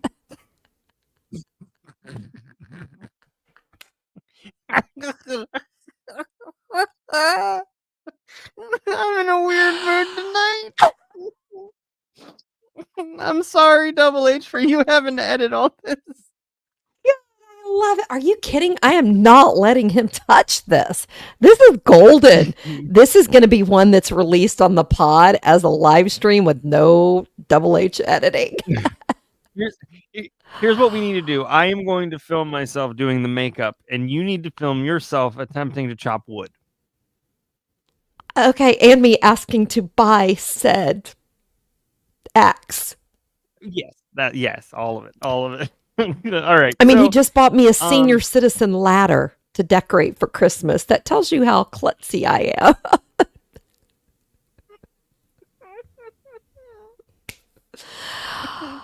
You know what? Man, you got to get JT. Listen, Is there a way to share videos on the community page of our YouTube without it going to everybody? Without it going to everybody? Like, Yeah, I want it to go to everybody in the community, but like only people who subscribe. Because I was thinking I could release the video of me on this ladder, and then people might understand why I'm not allowed. Yeah, I think you can actually change the visibility. I'll have to check though. Okay, check that, because then people might understand why. Keep going. Sorry to interrupt, but I was really confused trying to figure out how he didn't kill himself. And I'm still not sure I understand, but okay, keep going. All right. So we're about to head south. So the next sentence, there's no good segues are weird. Both the transportation device and this. He went on to kill his family. He attacked his siblings, and then he turned to his parents. According to police, four of the five initial fatalities died in bed without a struggle. All of the victims were hacked in the head multiple times, causing severe skull and brain injuries. However, according to the pathologist, none of them died instantaneously. The only member of the family that did not die right away was his well, hold on, sorry. Yeah. The only member of the family that did not die right away was his 6-month-old brother, Osborne Jr. He chose to attempt smothering him. I'm not entirely sure why. I'm sure there's some pathological, psychological reason for it. The same as using the axe and having them be asleep while he did it. But, Thomas Cosberg's a real winner, right? After he murdered his family, he changed his clothes, as one does. Then he took his father's car and immediately ran it right into a power pole. Then he stole another car. Then he phoned Robert Estergaard, the youth director of Central City Mission, mentioned before, to take him to Dr. Wong, and ended up seeing Dr. Wong, the doc who saw him prior to the murders, for 6 months. Estergaard said that Cosberg was trembling, having cramps, and kept holding his stomach, but at times he'd also drift off to sleep. They got to Dr. Wong's at 7 a.m. on the same day of the murders. He told Dr. Wong that he did something awful, which is the understatement of the 1960s. And if you know anything about the history of the 1960s, a lot of understatements. So that one takes the cake. That's, yeah. 45 minutes later, once he arrived at Dr. Wong's, at 7:45, the police were called, and he was arrested shortly thereafter. Officers arrived on the scene. They found Cosberg's mom and dad in their beds. His brother lay on the floor. His brother was in the crib, seemingly unharmed. One of his sisters was found in the rear bedroom, one in the front bedroom. His sister Marianne, who was in the same room as another who died, was still alive in her bed, but she had some extremely serious head injuries, and she would die 9 days later. Cosberg arrived at juvenile court and was charged with 5 counts of juvenile delinquency in connection with capital murder. On December 14th, he was declared mentally ill and was committed to Riverview Mental Hospital until his partial or complete recovery or until further order. Because Canada. Now, if there's any question about the insanity defense, and I've said this before, in typical cases, the rate of this defense used is like 1% of the time, and it works like a quarter of that 1%. The defense consists of 2 factors, mental illness and the resulting incapacity. And the best known and oldest of Canada's insanity tests is the McNaughton test.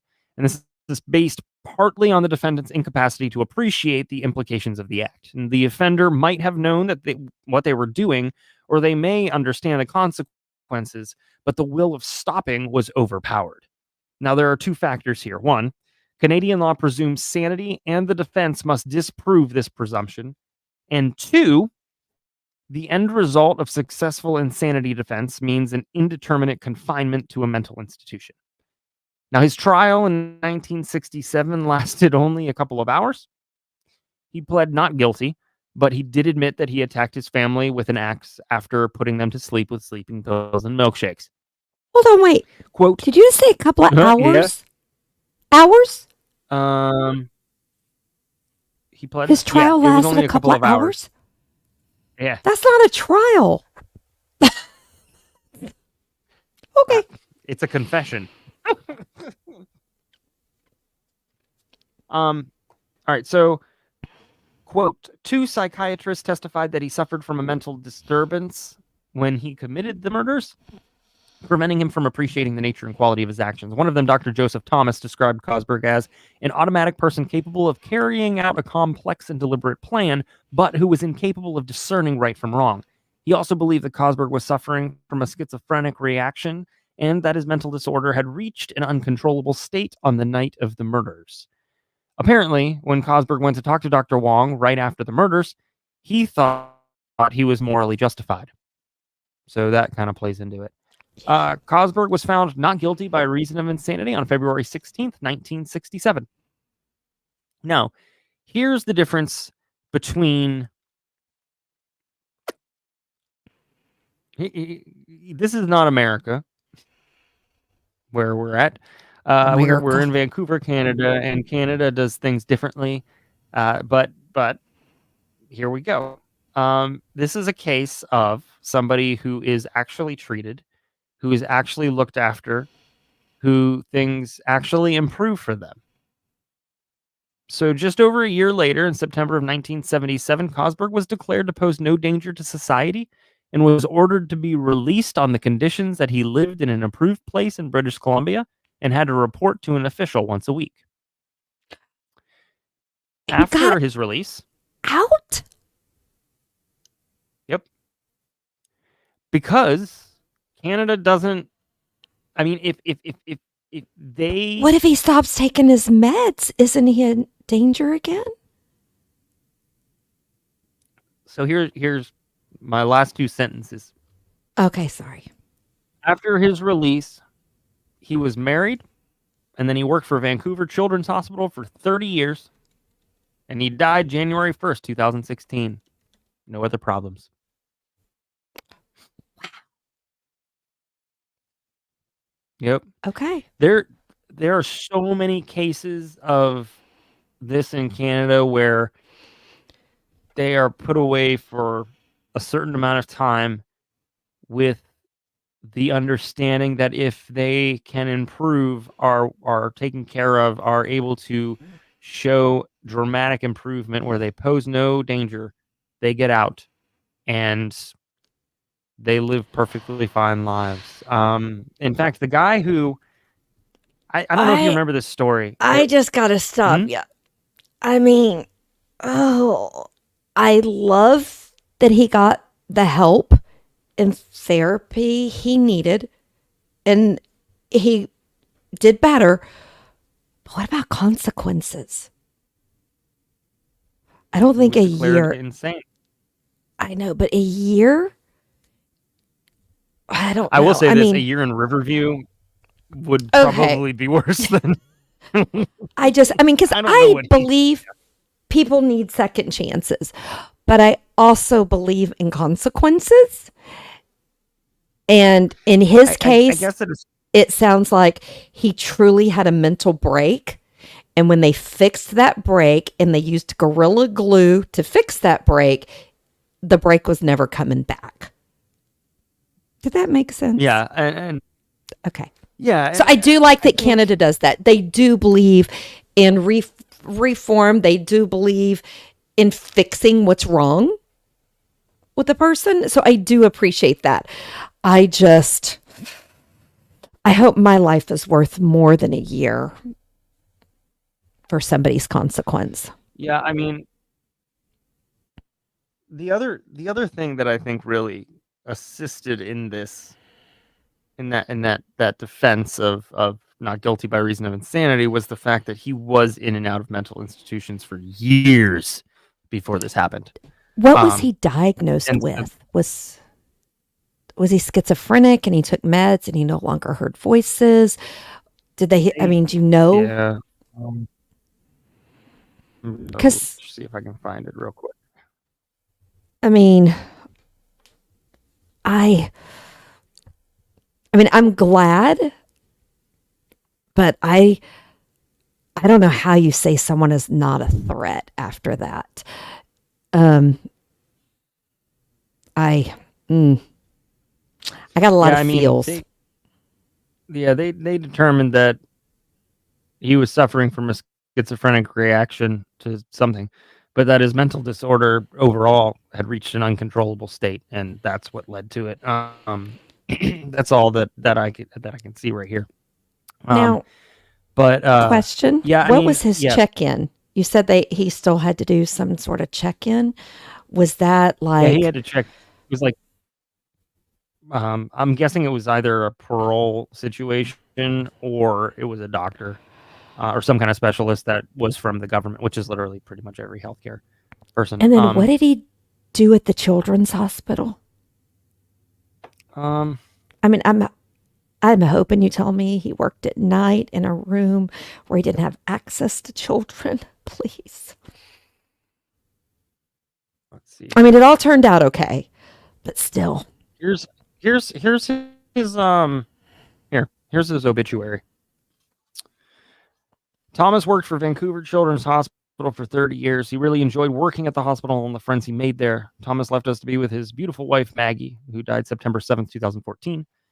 In this world, Thomas had a large extended family and many loving friends. He will be missed. Thomas's wishes were for no funeral service. In remembrance of Thomas, a donation to the Children's Hospital or charity of your choice would be appreciated. This would put a smile on his face, and we all loved his smile. If you wish to send condolence, post photos, or share a memory, please scroll down. Let's see if there's anything that people wrote. Rest in. So Shanka asked, she thought he was in for 10 years. I mean, I'll be honest. 10 years, I'd feel a little bit better than I would one. Just maybe 10 years beforehand, but no, he was not. I'm trying to think of. Wow. Oh wow. His younger brother Osborne commented on this obituary that said "Love from your family," and he posted a picture of the family. So his family I mean, I've got the heartworms from that, but then I've got the other side saying, what if he would have had a break again? And I'm glad he didn't, but I also think a year's not enough punishment. Hold on. I may or may not have missed a zero. Shanka might have called me out on it appropriately. So let me just make sure. Okay, that makes me feel so much better. 1960. Yes, 10 years later. Jeez Louise, JT can't math. So yes, so he was found not guilty by reason of insanity February 16th, 1967. He was released September 1977. Okay, that makes me feel so much better. Okay, 10 years of therapy, medications, working on yourself. I can get on board with that. 1 year, I was struggling to get on board with it. I'm going to be honest.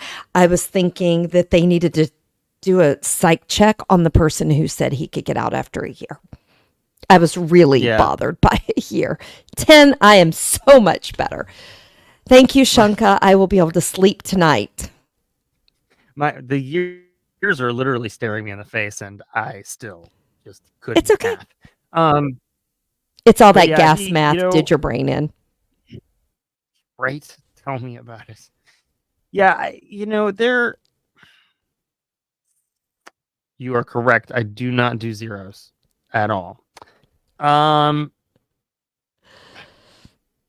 Yeah, there's a lot of arguments on both sides. I don't know if you remember this story. Do you remember the story about the guy who hopped on a bus with a sword and attacked a dude? Yes. Okay, so that happened in Canada, right? And the same situation happened where he was found not guilty by reason of insanity, and he ended up being released, and he hasn't had an issue since. So, but didn't he have a psychotic break from medication?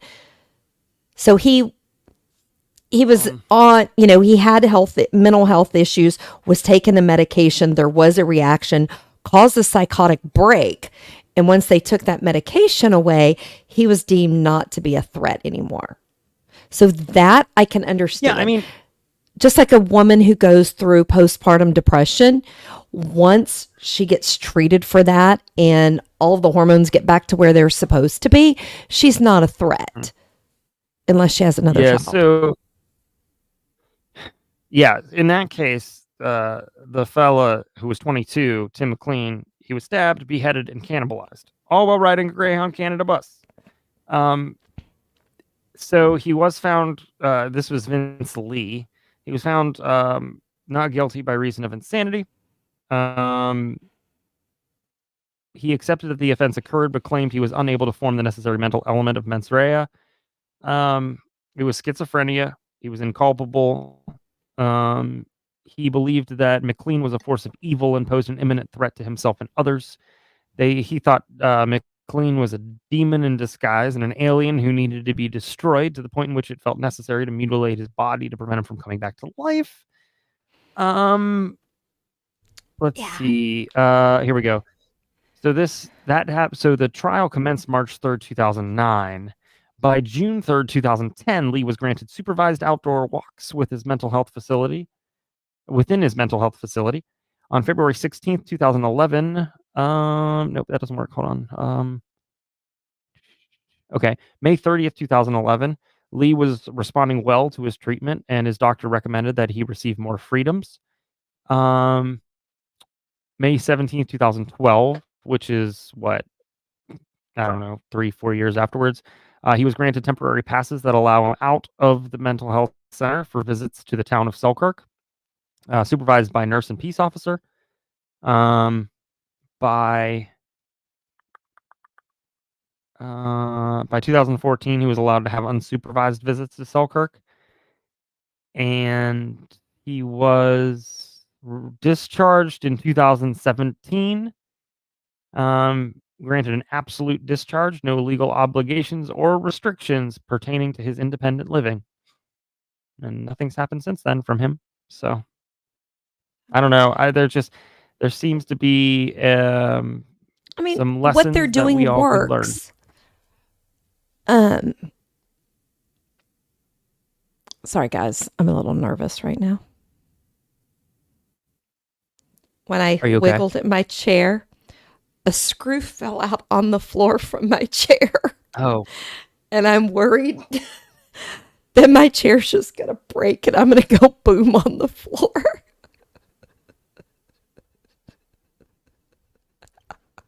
You need repairman, man. So no, I mean, like I said, I do believe in treatment works. I know it works. Like I said, once I found out 10 years for Thomas, I felt much better. And that explains why I just don't think a year was enough, but 10 years. But I do believe that people can change when they get the therapy they need and if they truly want to change and they have the medication. Mm-hmm. No, I agree. And this is a really good example of why content creators should always remain humble. And not only that, but allow the folks that watch and listen to correct them when they're wrong. It is okay to be corrected. Well, absolutely, because guess what? So my cousin's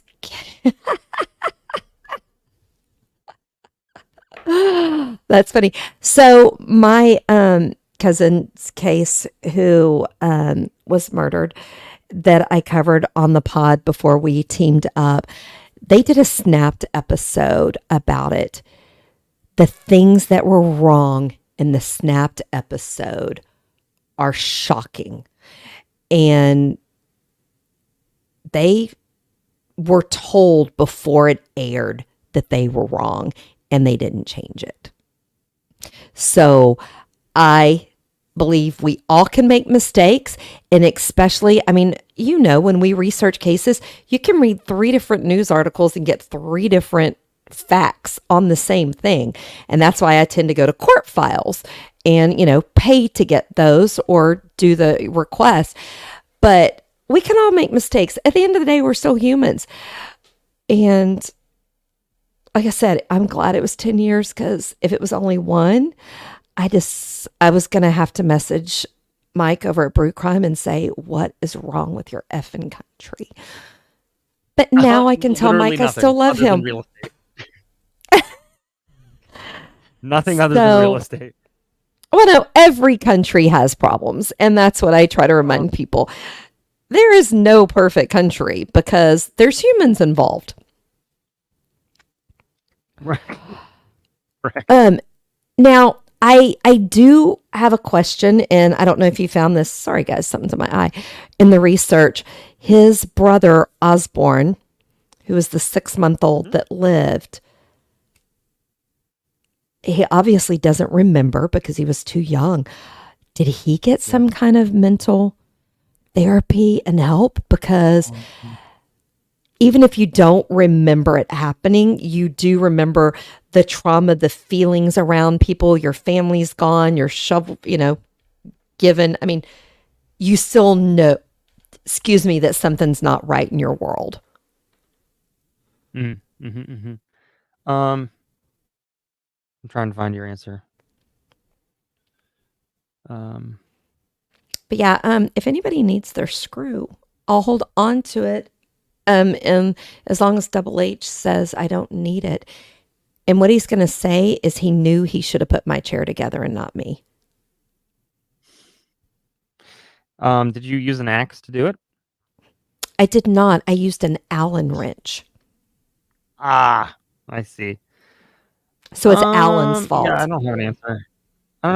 Okay. I mean, I'm going to assume he did. Or maybe he didn't have. I mean, even if I didn't remember it happened, if somebody told me that my sibling, the reason I have to live with an aunt or a grandparent is because my sibling killed the whole family, I wouldn't want a relationship with that person.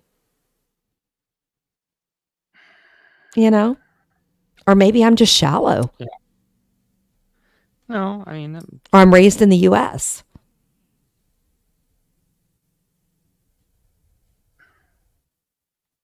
Can't find anything. Now I want to know. I mean, I can't find it. I'll have to look later.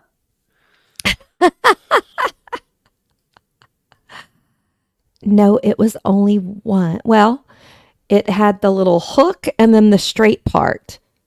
Is that considered two-headed? But both ends were the same size. So no, it was one-headed.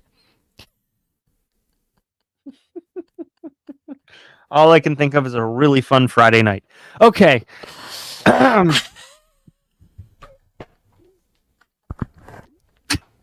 Well, that was perfect.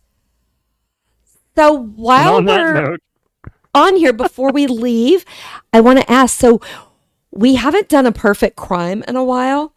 People are still sending them in. We are sitting on over 240 submissions. So what you're saying is we need to do a speed round. Yeah, and so I'm wondering, is it something people want us to do? So I want to ask, does anybody want us to do them? Now, my thought was I could go through and group them together, and we could maybe do, because we seem to like killing random people. I don't know what's up with our group, but they really like to kill random people. I could go through and pull out. To sample that one part. I could go through and pull out that one part. All of the non-random killings. I mean, guys, and I say that because I was looking at that, and we're getting ready. The holidays are coming, and I'm part of a a 501c3 group that we do for our community. And they're like, "Oh, let's do a potluck." And I'm like, "Yeah, no. What if somebody puts poison in there and we drop dead?" So it's kind of ruined me. Crime. Okay, so maybe we need to do a night that we do just perfect crime, and we do that. There's some short and sweet ones in there, and then there's some long ones. So maybe we could do the shorter ones. But yeah, like I said, we're sitting on over 240. And the person who goes through them sent me a text and said, "Okay, I can't just keep moving them out of the email. What do you want to do?" It sounds like him. So we'll have to do that. Last thing, can I have a 2-minute plug? JT, is that okay? Okay. Yeah. So Please. if any of you are on Facebook, I am going to ask that you go and follow Finding Chase Allen Lackey. That is the special investigation case we're doing. We are doing a birthday celebration for Chase on Saturday, and we will live stream it on Facebook. And we have invited the Houston media. We've had a couple who said that they are coming. And we're really hoping to get it on the news, get some attention, and maybe convince Harris County to get off their ass and do their job. So just wanted to do that little plug. So it would be great if, you could at least watch the live stream and give some support to his family, because not only is it Thanksgiving, it's also his 31st birthday, and he's been missing 6.5 years. Yes. Terry has a badass speech. I do. Because JT sprinkled a little fairy dust on it. And if anybody lives in the Houston area, I will be there live and in person. If you want to come and say hello, and Double H will be there as well. So that's it. Do we want to close it out? Oh, it's on Saturday. It's Saturday, right? 1:00. It is in Crosby, which depends on what part of Houston, because it's so big. But it's right off Beltway 8 and I-10 area. But it's Saturday at 1 p.m. Texas time. And we are doing bubbles, and we are having birthday cake. We are doing carrot cake cupcakes for everybody. So it'll be a good way to remember Chase. And since we're not doing anything for Champ, because I have people send me DMs saying, why aren't you doing anything for Champ? Well, Double H and I, for our Christmas party this year that we have at our house every year, we are asking all of our guests to bring a bag of dog food, and we will be donating it to the animal shelter in Champ's name. So we did not forget sweet little Champ. So, well, perfect. I'll let you close, and then I'll do the thing that I usually do if I can remember it all. He's going to do his thing, and we'll see if it's double-headed. Anyway, so everybody stay safe, watch out for crime, and enjoy your wine time, and try not to spit it out. Y'all take care of yourself, your friends, your family. Don't forget to smile. And have a great turkey day. Oh, yeah. Have a great turkey day. Gobble, gobble, gobble, gobble, gobble, gobble, gobble. Don't let anybody dull your sparkles, so shine on, you crazy, crazy diamonds. We will see you all next time. Bye.